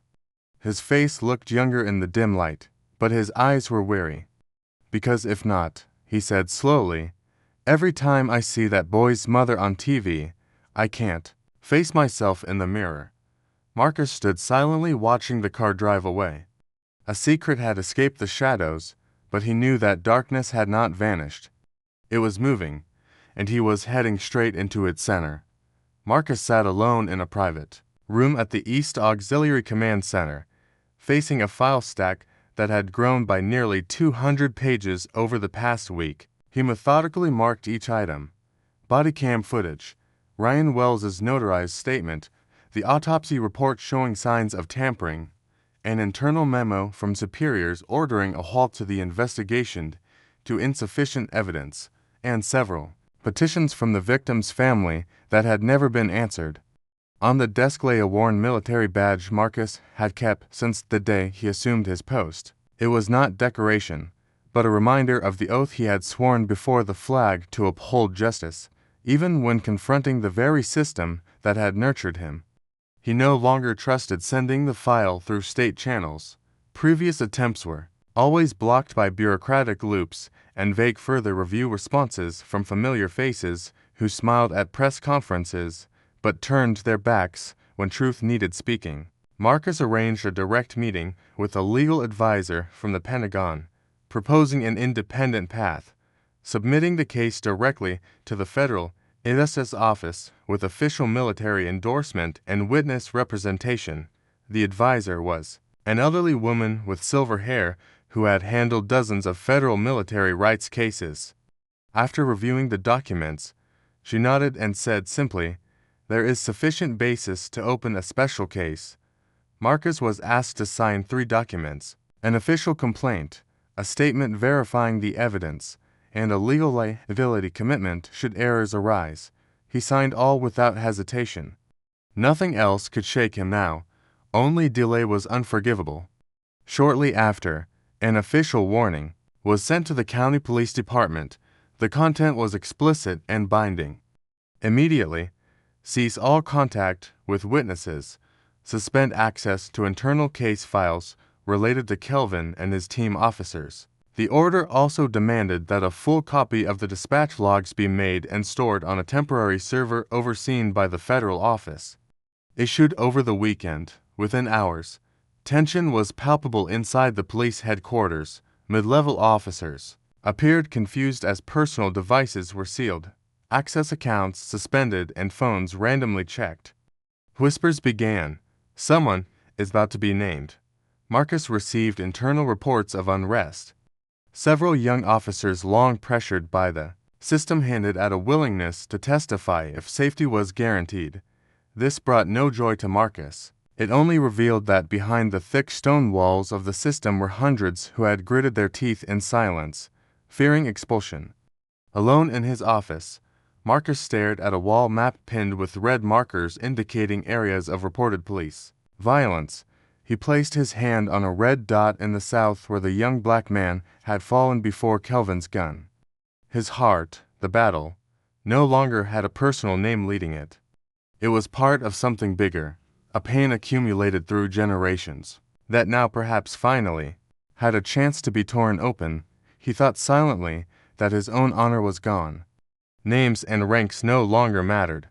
What he was defending was the last faith in something America had long boasted, justice for all, and he understood that if he let go now, there would be another mother raising a photo of her child no one would see. Marcus picked up the phone and told his secretary, "Tell him I'm ready to be the first witness." Just 3 days after the files were sealed and transferred, Marcus received a confidential notice from the Federal Justice Office. A special task force had been quietly formed with the mission to review the entire Prince County Police Department's case files and related abuses of power over the past 3 years. This group operated independently, free from any local government influence, and reported directly to the Central Department of Justice. Marcus was invited to cooperate as the lead witness. The first internal hearing would take place next week, at a high-section location in Arlington. He read the invitation carefully, clenched his fist briefly, then signed the confirmation. The military had also been notified. Lieutenant General Noah, a longtime comrade now overseeing the Federal Military Coordination Bloc, held a brief press conference with a resounding statement. Military honor will not be a playground for those who abuse power. Anyone violating justice standards, regardless of uniform, must answer to the Constitution. His words were widely quoted on national television. The Secretary of Defense also approved an internal memo confirming the military would provide legal, financial, and security support to service members acting as witnesses, ensuring they would not face retaliation or isolation internally. A bold line at the end of the document circulated through all military bases read, "All military personnel involved will be protected." The atmosphere at the Pentagon was shaken not by war, but by unprecedented hearing between two power structures, once deemed untouchable. At that moment on social media, a short clip from a live stream a year prior was shared again by a civil rights activist. It showed the moment Officer Kelvin pressed his gun against Marcus's face, patrol lights flashing behind, and a string of insults. The sharer captioned simply, "This is what justice had to survive." The hashtag justice for all ranks began spreading rapidly. Within 48 hours, thousands of veterans, lawyers, journalists, law students, and even those wrongfully accused shared it. The outrage was no longer about race. It had transformed into a confrontation between two systems, one that had guarded the nation with discipline and honor. The other, a law enforcement machine corrupted by prejudice and unchecked power. Marcus realized the storm had come, but this time he did not avoid it. On the morning of the hearing, he stepped out of his car wearing a white shirt buttoned to the collar. No military insignia, no uniform, just a small shimmering badge on his left chest. The only sign of who he was. The glass of the building reflected his face, tired, focused, yet unshaken. He did not carry arguments to win. He carried the truth. In his mind were images of a mother walking through a square holding a photo of her son, taped to a torn cardboard sign. Ryan's sleepless eyes, words erased from files. Desperate voices caught on body cams the system had tried to hide, and names never recorded. Marcus walked through the hearing door. At that moment, he was no longer an individual. He was the final voice of those forced into silence for too long. Marcus placed a thick file on the cold stone desk of the Federal Justice Office. The pages contained images from body cameras, witness testimonies, and statistics of cases involving unlawful detentions. Each page was a fragment of truth, a suppressed plea for years. The recipient picked up the file, skimmed through a few pages without looking up, his voice dry as if the answer was predetermined. "We will review it, but currently there is no sufficient public urgency." That response was a shield long prepared. Nothing was wrong administratively, but everything was wrong morally. Marcus looked the official straight in the eye, his gaze calm, but enough to make the man uncomfortable. "So, is a death at the barrel of a police gun not urgent enough?" he asked. The man said nothing, only handed the file back with both hands, as if afraid holding it too long would burn him. The courthouse hallway was cold, spacious, and silent. Marcus stepped on each tile with a heavy heart. He intended to leave but stopped in front of the court clerk's desk. A gay woman wearing glasses glanced at him through thick lenses and slowly said, "I know who you are, but what you are doing is causing too much trouble." Marcus did not reply. A deep male voice from behind spoke, neither loud nor provocative, but enough to halt his steps. "You're making a big deal. Law enforcement is the backbone. You shouldn't shake America's spine." The man wore a uniform, his name tag hidden by a coat, but his voice was so clear that each word seemed to stick to the ceiling. Marcus turned to look at the speaker. His face showed no change. He responded briefly, "If that backbone is cancerous, do we cut it off or let it kill the whole body?" No one answered. That question was not meant to be answered. That night, Marcus did not return home. He went to a small hotel near the Capitol. In the empty room, he called Lieutenant General Noah, a friend who once helped him pull a comrade's body from the rubble in Fallujah, the man who said, "You survive because you still have work to do." Noah's voice deepened as he listened to Marcus. A long silence followed. Then he said, "I will come with you, but you know they will do everything to push you aside." Marcus smiled. "I have been pushed to the edge before, but this time I brought a map." They agreed to contact a woman from the Pentagon, a strong voice in federal hearings. She was a former military investigative officer who wrote reports exposing abuses within the police. Once threatened for revealing bias rates in local force training, Marcus knew she would not turn her back. The three began reviewing every piece of evidence, editing every sentence in the case summary, removing emotional parts, and replacing them with hard data and accurate statistics. Marcus did not write the indictment as an angry man, but as a strategist, each sentence, each punctuation aimed at the system's exact weaknesses. That night, no one slept much. Marcus sat by the hotel window, looking out over the Capitol's rooftops. In the distance, the Washington Monument's beam still stood tall against the night sky. A reminder, if justice breaks here, it cannot stand anywhere else. He wore his uniform, standing before the mirror. No collar adjustments, no medals pinned.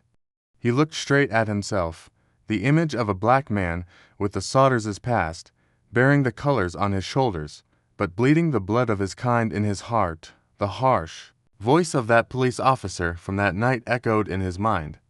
"What do black people like you have to be proud of?"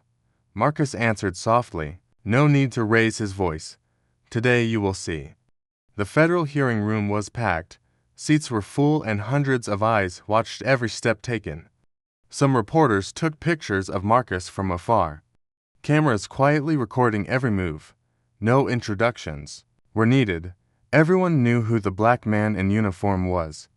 Beside him stood Lieutenant General Noah, his expression cold as stone, and a female officer from the Pentagon, her gaze sharp. The three entered the midst of powerful, calculating figures like warriors entering a fortress. Several white legislators in the front row exchanged glances, their faces clouded with suspicion and discomfort. They could not hide their tension, seeing Marcus bring the military into what was traditionally civilian law. Some leaned back, arms crossed with contemptuous looks. Others avoided direct eye contact as if facing Marcus meant confronting something bigger than today's agenda. Marcus stood without pulling out documents or reading the summary. He did not need to remind anyone of his rank. His voice rang clear, deep, and forceful. "I am not here to defend myself," he began. "I am here to ask a question that this whole room needs to answer. If the law does not stand for the righteous, who will trust it?" The room fell silent for a moment. Marcus did not stop. He spoke of a mother who lost her child, standing in the square with a handwritten sign soaked in tears, traveling from the police station to the governor's office with no one daring to meet her eyes. He told of soldiers who shed blood on battlefields to protect justice, but now lived in fear within America. "We built a system to protect the people, not to shield uniformed killers. Your silence, even if it comes from the law, is complicity." The last sentence was not aimed at anyone in particular, but everyone felt pointed at. A council member cleared his throat and spoke in rebuttal. "We cannot act without full legal documentation. The law does not permit emotional judgments." Marcus did not react immediately. He opened his briefcase and took out the original documents stamped with the Department of Defense's red seal. "Here are all the records, video footage, and sworn witness statements, signed and verified by the Pentagon's investigative office." Murmurs arose. The female military representative stood, her voice firm, cutting through the rising noise. "If you refuse to accept this case, this will no longer be an isolated file. It will be a political decision, and politics must be accountable to the people." Cameras zoomed in. The media began live coverage. An elder, famously neutral legislator, proposed urgently transferring the file to the Department of Justice for review. The presiding officer's eyes wavered long before nodding. "The court agrees to open a preliminary investigation." A camera shutters clicked rapidly like silent gunfire. Marcus stepped down from the podium, expression unchanged. He bowed his head slightly in farewell, then turned to walk away. The marble hallway stretched endlessly, each step echoing with determination. A young reporter chased after him, holding out a microphone. "Colonel Grant, do you think you will win?" Marcus stopped, looked directly at him. "I am not fighting to win," he said evenly and calmly. "I fight so that no one else loses unjustly like I did." Then he continued walking, leaving behind a hearing now gaining momentum. Kelvin Frazier entered the hearing room carrying the demeanor of someone who still believed he controlled everything. His blue shirt was neatly pressed, collar buttoned up, striped tie perfectly knotted, and his black leather shoes so polished they reflected the light from the ceiling. He neither lowered his head nor avoided the cameras. He even glanced sideways at Marcus sitting across the room as if challenging him. That expression had once been a powerful tool that helped him intimidate, deceive, and dominate throughout his years working for the Prince County Police Force. The hearing panel consisted of 3 federal investigators and 1 representative from the Congressional Oversight Committee. They showed no reaction as Kelvin sat down, placing both hands on the table like a regular citizen coming for administrative work. In his mind, this was a mere formal questioning. Any so-called evidence, if it existed, had likely been neutralized beforehand by the relationships he had carefully built over time, but then the hearing began. It started with a body cam video projected on the large screen behind. This was not the clip Marcus had previously released, but an extract from a 2020 incident where a young black man was restrained by Kelvin in broad daylight in the Hollow Ridge neighborhood. In the video, the young man was pulled from the car, unarmed, repeatedly saying he had done nothing wrong. Kelvin's voice, dripping with contempt, said, "If you want to be checked, you better know how to bow, you piece of trash." The clip ended with the young man being pinned to the hood of a car, blood streaming from his forehead due to a baton strike. Kelvin shifted slightly, his lips pressed tighter, yet he still made no reaction. Next to the witness stand was Ryan Wells, calm and unwavering. His eyes did not waver despite Kelvin staring directly at him throughout the testimony. Ryan recounted being forced to falsify reports and being transferred when he refused to obey verbal orders from superiors. He presented internal emails and a recording from an emergency meeting where Kelvin's voice demanded to handle those who can be negotiated lightly, break the bones, or records of the stubborn ones. When these words echoed through the speakers, Marcus noticed Kelvin's spine stiffen. The following was the testimony of a former officer named Arturo Mendez, who had worked the same shift with Kelvin on a raid 2 years earlier. Arturo admitted he was forced to give false testimony, claiming a suspect had deliberately wrestled the gun before being shot when in reality the suspect was handcuffed. Arturo submitted personal notes secretly recorded that night detailing Kelvin's escalating panic after pulling the trigger. Kelvin's eyes darted, his fingers tapped lightly on the table, restless movements, as if trying to prove he remained calm, but his face could not hide the thin cracks spreading from the corner of his eye to his cheekbone. He sat silently as Marcus' legal representative read aloud a list of 12 victims who had been subjected to Kelvin's highest level of force without evidence that they had resisted. 6 of them were black youths between 16 and 20 years old.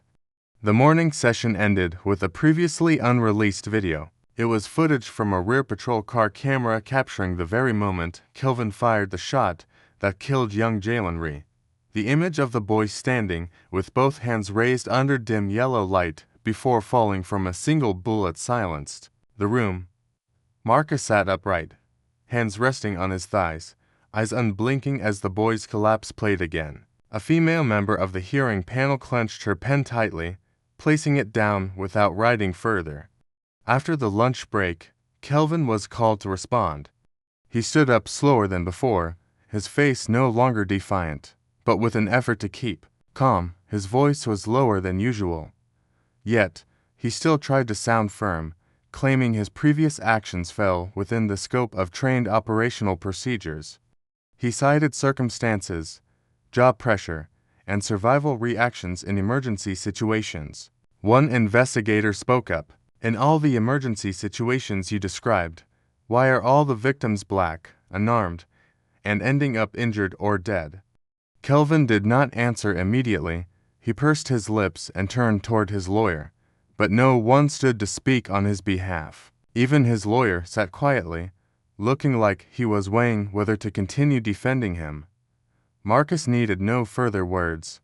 Layer by layer, the masks on Kelvin's face were stripped away by evidence, witnesses, and irrefutable videos. In the days when he issued orders, he probably never imagined a day would come when he would stand here, before eyes no longer afraid, facing a system transforming beyond his control. The hearing closed as the chief investigator announced the case's referral for prosecution. The gavel struck, echoing like the heartbeat of a justice machine rebooting. Kelvin sat down for the first time that day, unable to maintain his confident posture. Sweat soaked the back of his collar, his gaze was blank, as if waking up in a room with no escape. Marcus stood and left his seat. He walked past Kelvin without looking back or saying another word. Everything that needed to be said had been spoken by the truth itself. What remained now belonged to a different balance, one where justice demands accountability, and this time that balance was tipping toward what was right. The morning after the first hearing, the Internal Review Board's meeting room was packed with files and testimonies. No longer were they the blurry papers from lone protesters, but documents signed, stamped, and beginning to shake the local judicial system. An older man, bald with a cold expression, entered wearing a faded suit. His name was Vernon Hale, former head of Internal Affairs, who had retired early 3 years prior due to health reason. He was unexpectedly called as a witness. Facing the camera, he spoke slowly, as if reading a statement etched into his flesh. Throughout 10 years of work, we were instructed to handle softly when dealing with white people, especially if they had an address in good residential areas. Those with poor records, especially people of color, were categorized as a risk for attack. That risk needed no proof, it was the default. The room fell silent. A legal advisor asked, "Are you saying that discrimination was an unwritten policy?" Vernon didn't hesitate. He nodded, placing a document in front of him. "I'm not saying it wasn't written down. I have the original training document from 2011. Section 4 clearly states, assess response levels according to neighborhood, economic status, and physical characteristics." In the courtroom, Marcus sat at the back. He neither nodded nor showed emotion. Yet inside, waves stirred in him as if hearing again the exact command Kelvin had shouted into his face on that dark night. Not long after Vernon's testimony, another officer named Raymond Cho, an Asian American who had worked under Kelvin for 2 years, entered. He appeared hesitant to sit down, but when he spoke, his voice trembled slightly, yet carried strength. "I was once warned for not following the soft directive. One day, I only asked to check the luggage of a drunk white teenager, and Kelvin pulled me behind the patrol car, looking me straight in the face. 'You want to be transferred to night duty in the poor district. Next time, leave it to me.'" The testimonies began to align. Each person offered a piece, forming a map of a fractured system. Over the next 3 days, 7 more officers requested private meetings with the investigation board. No one forced them, they came on their own. One confessed to breaking orange juice bottles upon learning colleagues had beaten someone until bones broke. Another told how last month a superior ordered the deletion of camera footage because it damaged the force's reputation. Each small story combined to form a body of evidence larger than a single assault case. Social media began flooding with old videos dug up again. One clip from 2019 showed Kelvin pushing a black man to the ground, then saying, "Fall hard to remember the face of the police." At that time, the video didn't go viral because the victim was not a prominent figure. But now, with Kelvin's name tied to the trial, everything connected like a detonator. Marcus received an email from a former administrative employee of the county police department, signed anonymously as Lines. In the letter, the sender wrote, "There are files never digitized, hidden in the basement storage on the 3rd floor of the old headquarters. I can't retrieve them myself, but I know you have the authority to access." That very afternoon, Marcus went there, the dusty basement, flickering fluorescent lights. Boxes of paper files were stacked as if untouched for years. He opened each box, each bundle of brown folders, and read.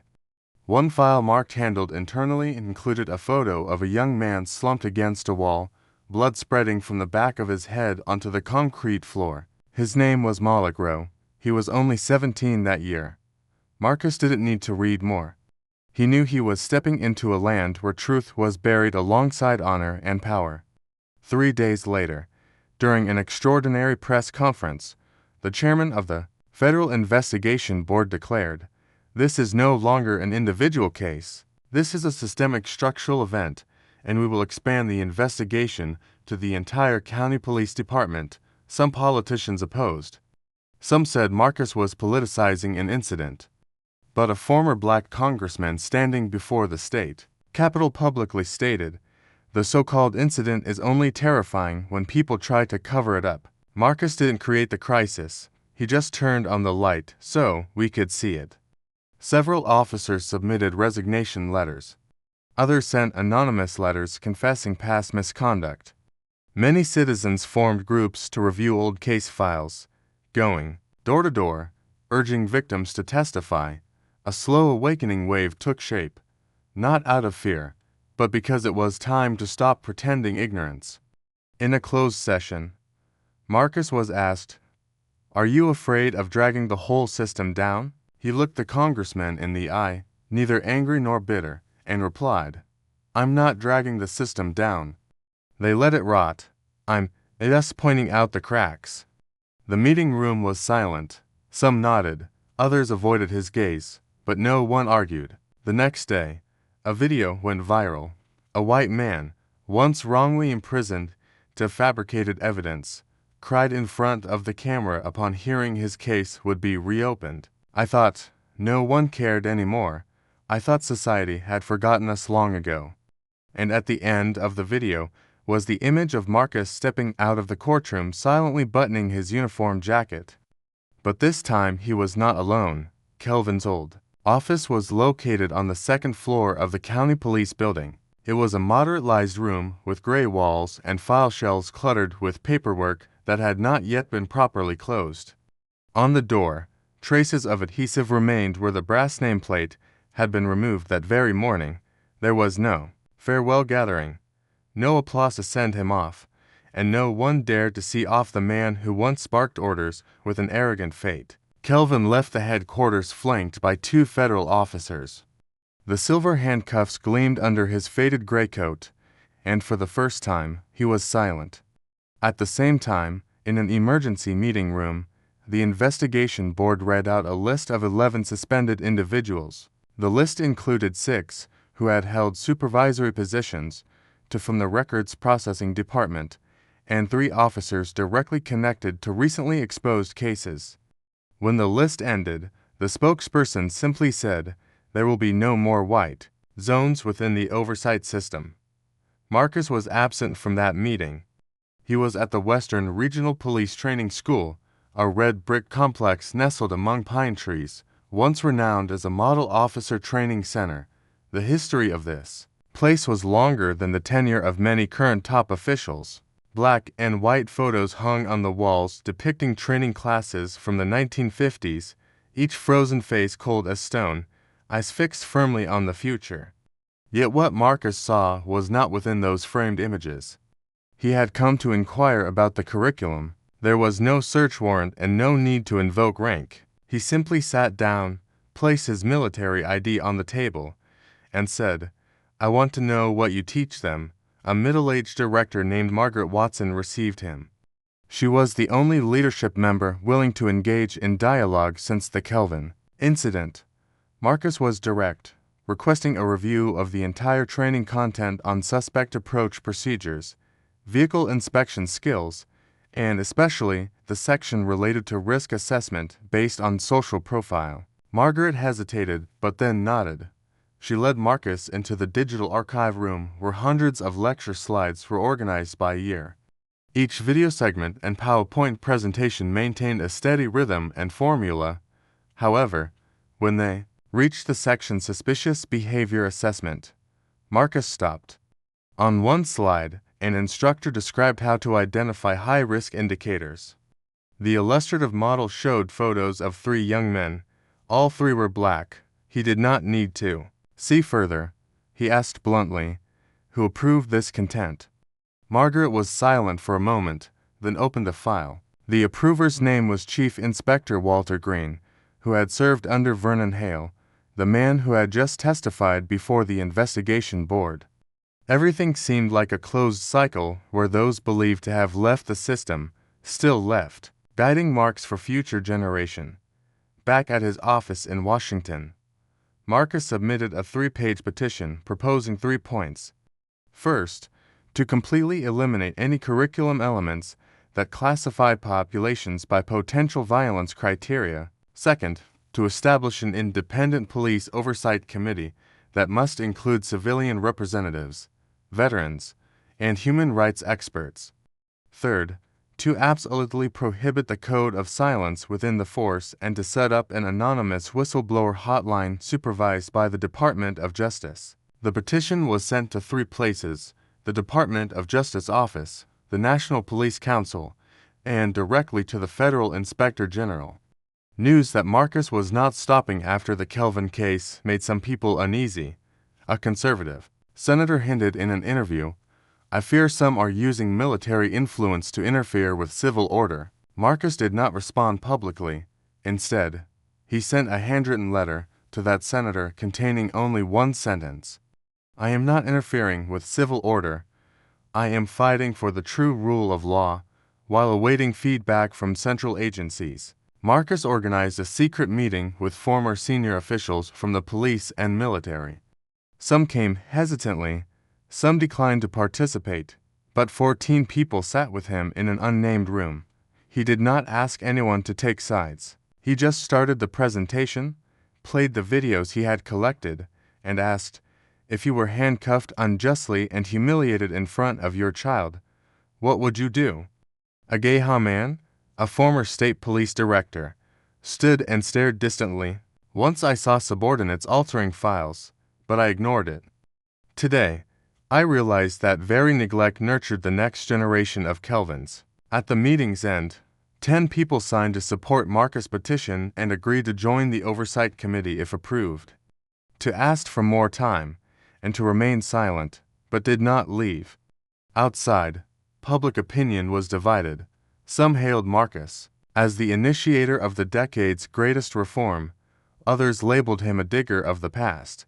Yet, no one denied that for the first time in many years, a nameplate had been removed for a reason worthy of national reflection. That day, Marcus returned. Late, he stopped at an intersection near his old base. The red light lasted longer than usual. In that moment of waiting, he saw in the rearview mirror a black man being asked to have his vehicle inspected. The police remained calm. No shouting, no guns drawn. He did not know how long that scene would last, but as long as one person acted rightly, another would follow. The light turned green. He did not look back. He just gripped the steering wheel tighter. The meeting took place at a high-exit hotel on the outskirts of the Capitol in a large room softly lit, with a round table covered in a white cloth and drinks already poured. All arranged to create a professional dialogue atmosphere, but Marcus knew that when the inviting party was the county government, nothing was purely social. The first to enter was Richard Hemsley, a longtime policy advisor who had served as Secretary of Community Security. He came with 3 others, 2 men and 1 woman, dressed neatly with polite but decisive eyes. Marcus was not surprised. He had received signals 2 days earlier when the press collectively toned down coverage of the police investigation, replaced by editorials titled, "Stability instead of Pursuit or Reconciliation, the Choice of Visionaries." Richard did not beat around the bush. After a few polite remarks, he placed a thin file on the table and said, "This is the official proposal from the County Council. We want to offer you an honorary position on the Homeland Security Advisory Board. This role does not require public speeches, but allows you to participate in policy making. In return, we hope you will consider cooling down the media and not continue to push for expanding investigations into other sensitive agencies." Marcus looked at the file without touching it. He asked, "So, you want me to stay silent while you choose what gets investigated?" One of the 3 people with Richard spoke for them. "Not exactly. We believe you have achieved a lot already." Going further could cause polarization and might not bring stable results. Some reforms will be implemented internally, but too much disruption could have unforeseen consequences. Marcus leaned back in his chair. He had anticipated every word. The so-called honor was in fact a discreet break wrapped in velvet so he would not feel blocked. Yet the scent of manipulation was unmistakable in the air. He asked, "Who decides these reforms? Who determines what is enough?" Richard did not answer immediately. He changed the topic, mentioning Marcus' military career, his proud achievements, and his daring rescues in Afghanistan. Then he slowly shifted to a friendly tone. "Marcus, you know, I don't underestimate your ideals, but I have seen many like you crushed for not knowing when to stop. You are still young. We want to protect you from that." Marcus remained silent for a long moment. He looked out the glass window where sunlight sparkled over tiled roofs and neat rows of trees. From that height, all streets looked clean and orderly. But just down on the ground, one could see cracks running along sidewalks and tilted decayed signs in poor neighborhoods. He turned back, eyes steady. "I swore loyalty to the country, not to deceitful power." A hard silence settled. The woman with Richard adjusted her glasses slightly, lips pressed tight. Richard did not respond right away. He gathered the file, placed it in his briefcase, and whispered, "If you change your mind, the door is still open." Marcus said nothing. He stood and left first. This time, he did not look back. News of the rejected offer did not appear in the press. No official line was disclosed, but inside circles, it spread like a slap to those who sought to buy silence with power. Some senior government advisers quietly murmured that Marcus was going too far. Yet no one dared publicly oppose him, at least not yet. Meanwhile, those who had testified with Marcus began to feel a stronger drive. They organized forums with victims of police violence in 3 major cities. Each event was packed. A former military officer broke down crying as he spoke about his son wrongly arrested due to misidentification. A young woman stood, her voice from being held for 14 hours in custody without a phone call. At the next Judicial Oversight Council meeting, Marcus presented a 3-step plan to reform internal complaint laws. No one on the council opposed it. Some quietly took notes. Others looked down, unclear whether from thought or embarrassment. When the meeting ended, one of them caught up with him in the hallway and whispered, "I used to be afraid, but today I will vote." A week later, the Department of Justice announced the formation of an interagency task force to reevaluate the entire police complaint response system. Although the document did not name anyone, the media dubbed it the Marcus effect. The county government tried to calm the situation by announcing a series of voluntary reforms. They declared personnel changes in 3 command levels and publicly apologized for past mistakes. Marcus did not attend the press conference. He said if apologies are not accompanied by action, they are just clumsy official statements. He continued working with lawyers and legal experts to standardize independent local oversight systems. A proposal was submitted to the state Congress requesting a dedicated budget for cross-checking law enforcement agencies. The content was unprecedented. This time reactions were not entirely favorable. Some legislators reacted sharply, claiming the proposal destabilizes law enforcement authority. Marcus did not back down. He sent individual invitations to meet privately. He presented not PowerPoint slides, but actual case files hidden for years. An elderly legislator, a former naval officer, read all the documents and said, "I used to think the law was strong enough. Now I realize no law is meaningful if it is distorted daily." When the reform bill came up for its first discussion, it passed by a narrow margin, but it was the first time a police oversight bill led by a military officer was approved at the state level. That day, Marcus walked out of the legislative building holding a small envelope. Inside was a handwritten letter from a high school student. "Uncle Marcus, I want to be an officer someday, but I want to be someone like you." He did not know if he had enough time to change everything, But he knew that when a young person looks at you without fear, that is already a beginning. The hearing room that day was packed with people. Brown wooden benches were placed close together, suffocating amid the cold air from the air conditioning, and the colder gazes from the seasoned legal representatives. On the witness stand stood a woman with salt and pepper hair, her hands trembling, but her voice steady. She wore an old white shirt, buttoned to the collar, her voice from years of speaking in silence. My child died with 2 bullets in his back. No knife, no gun, he was running. He ran because he was scared, not because he was guilty. No one interrupted. There was no pounding on the table to urge her to stop. No lawyer cut her off. At that moment, she was no longer a solitary mother. She was part of a collective rising. The second speaker was a young man about 25 years old, his right leg still in a metal brace.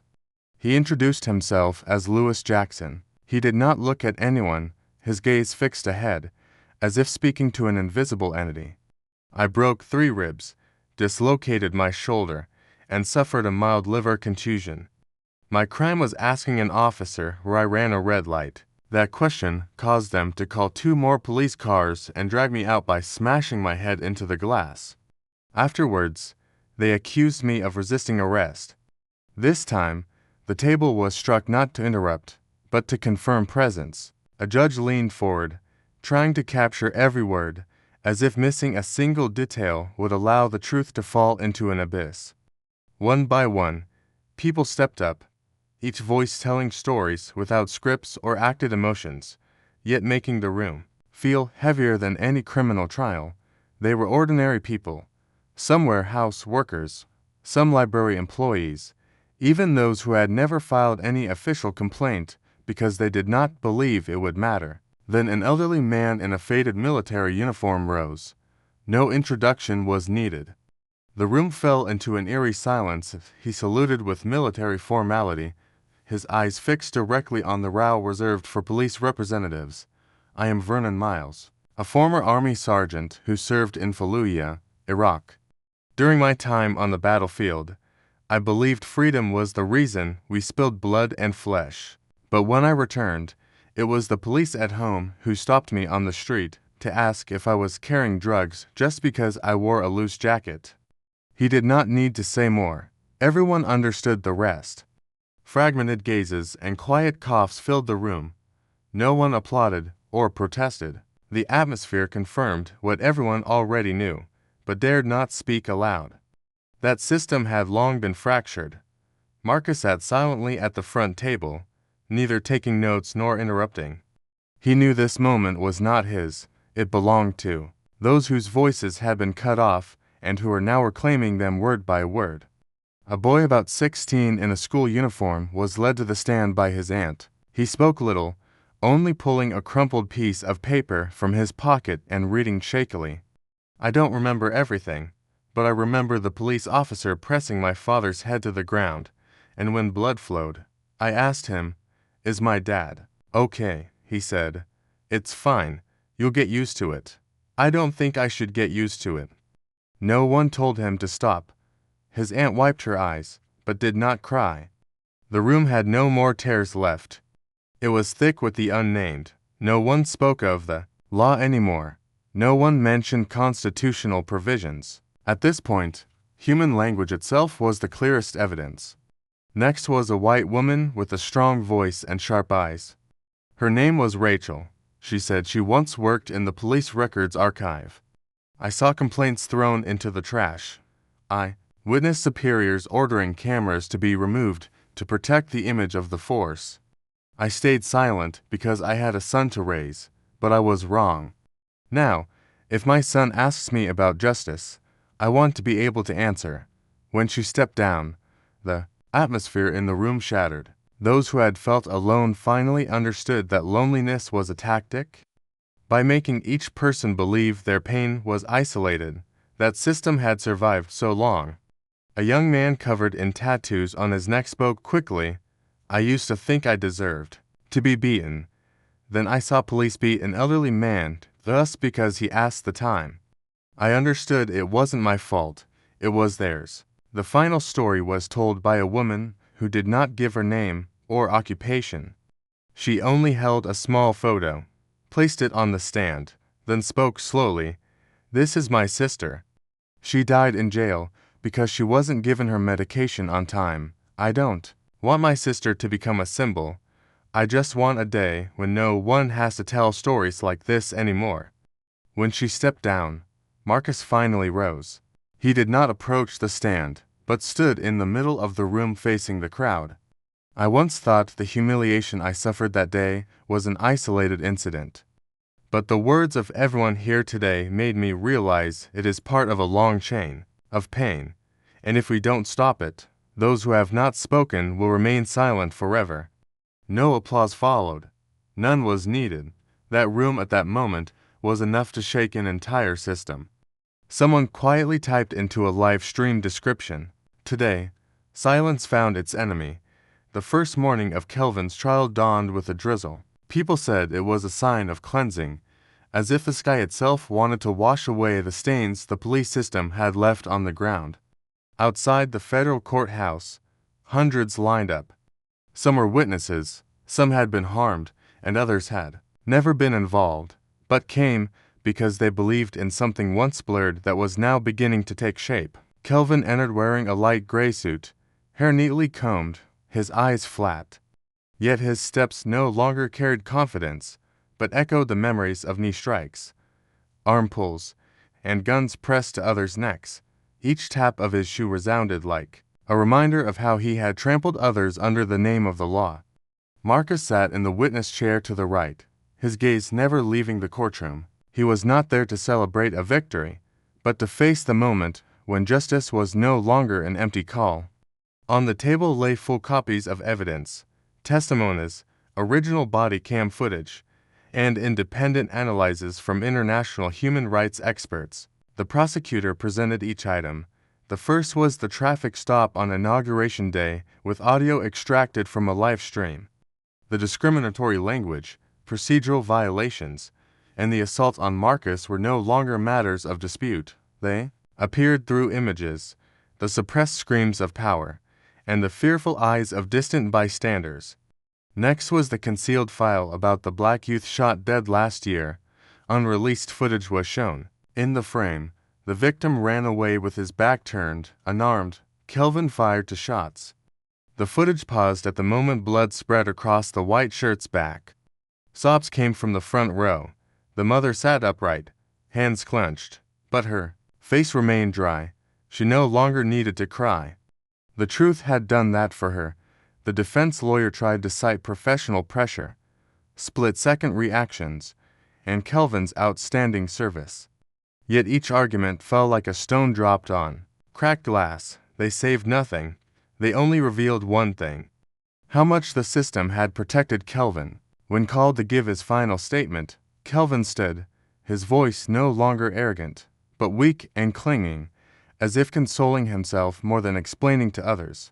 He claimed no intent, said things had gone too far, and begged for forgiveness. Marcus showed no reaction. When the judge asked if the victim's side had any final words, the mother stood, her eyes fixed on Kelvin without bitterness or hatred. She spoke slowly, "I do not need an apology. I need you to never harm anyone else again." The verdict was delivered that afternoon. The court concluded that Kelvin committed serious abuse of power, fabricated evidence, falsified records, and violated investigation procedures, resulting in death. He was sentenced to 27 years in prison with no parole for the first 15 years. The courtroom erupted, not in celebration, but in a collective exhale, as if something long abstract had finally touched real hands. Alongside the verdict, the court ordered compensation exceeding $11 million to the victim's family. This was not blood money, but an acknowledgement of wrongdoing. It was something many other families had never received, and their silence year after year was further proof of injustice. That very night, the state governor ordered a full review of the county's police system. 43 investigation files were reopened and 96 complaints were reconsidered. The police chief resigned. 5 officers were suspended, and others were arrested for aiding in evidence tampering. An independent oversight council was established for the first time, including community representatives and former victim. A community policing model was piloted, abolishing the law enforcement industry's self-monitoring practice. On national news, images of Marcus standing in the courthouse yard spread widely, not as a hero, but as a symbol of a public servant who listens to the people's pain.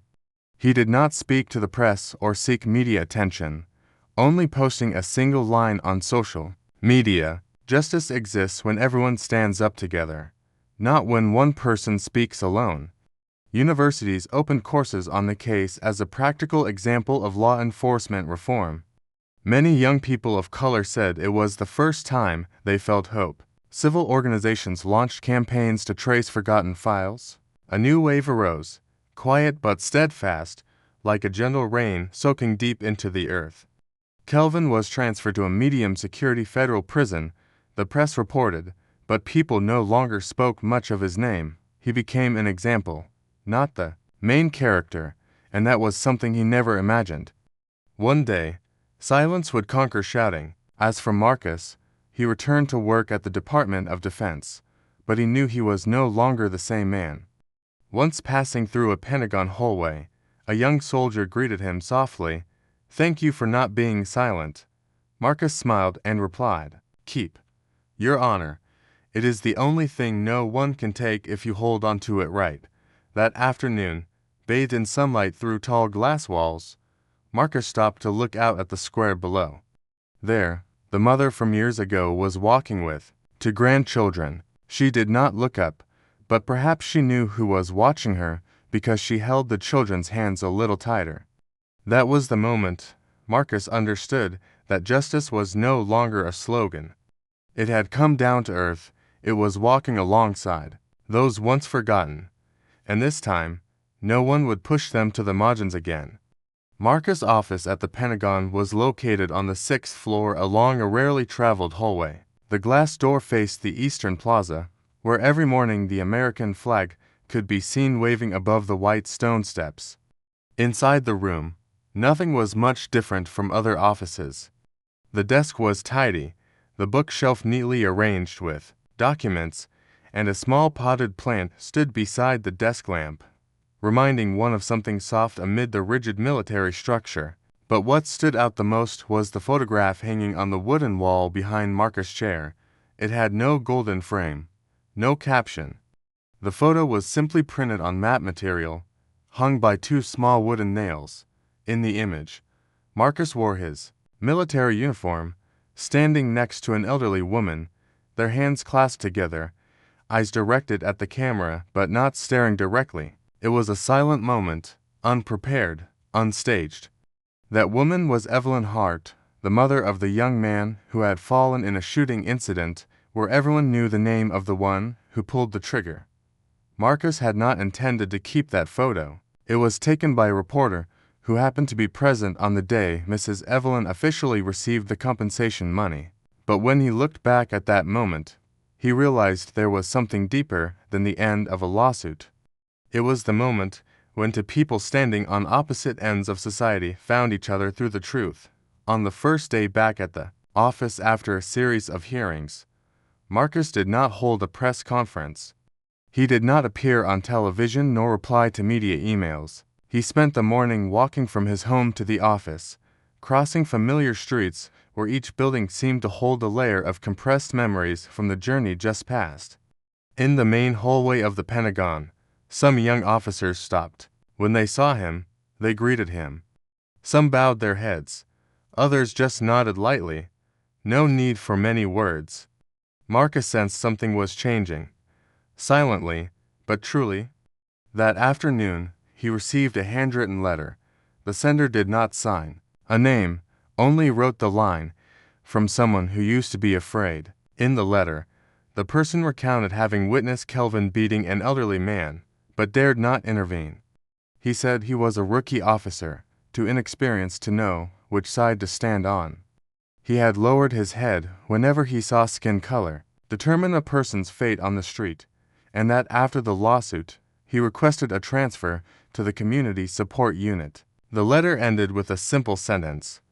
I am willing to see people without colored glasses. Marcus folded the letter and put it in his drawer.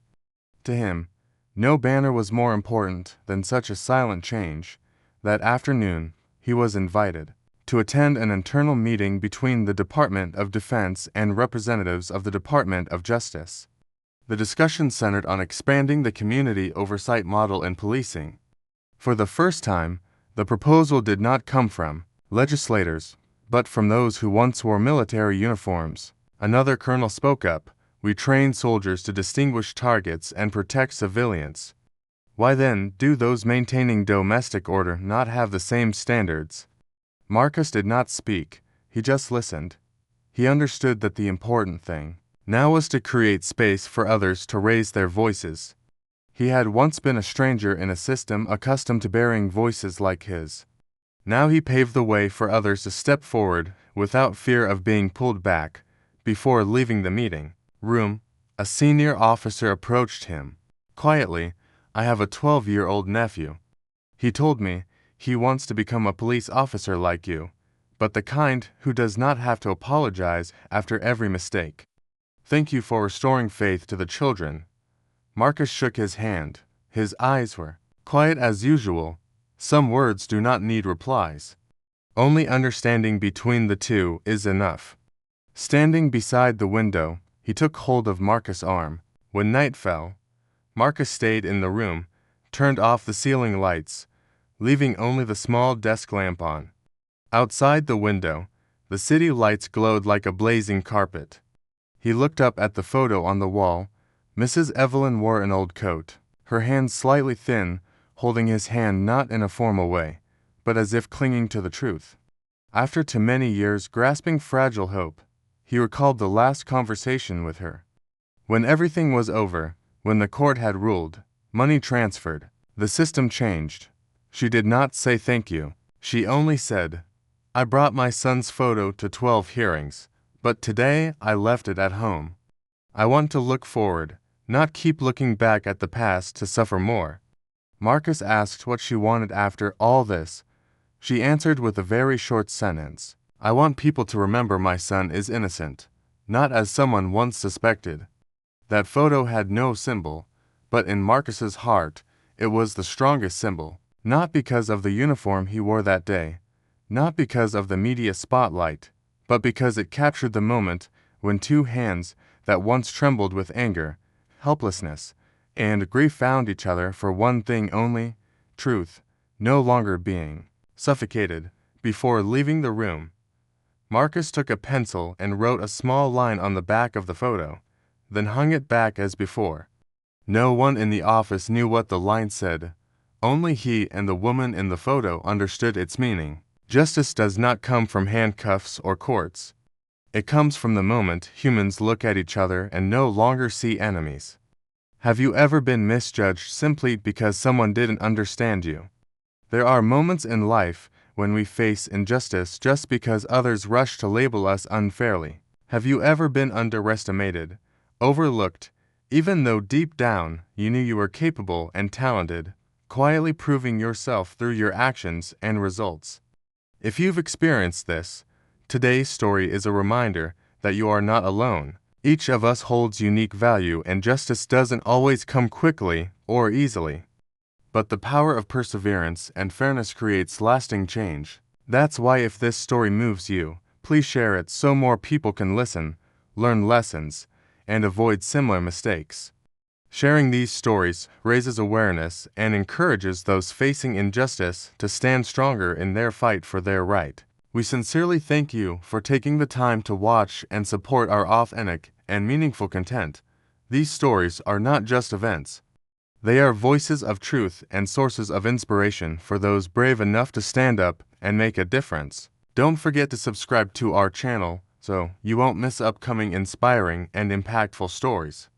Let's spread the message of justice together, making the world a better place day by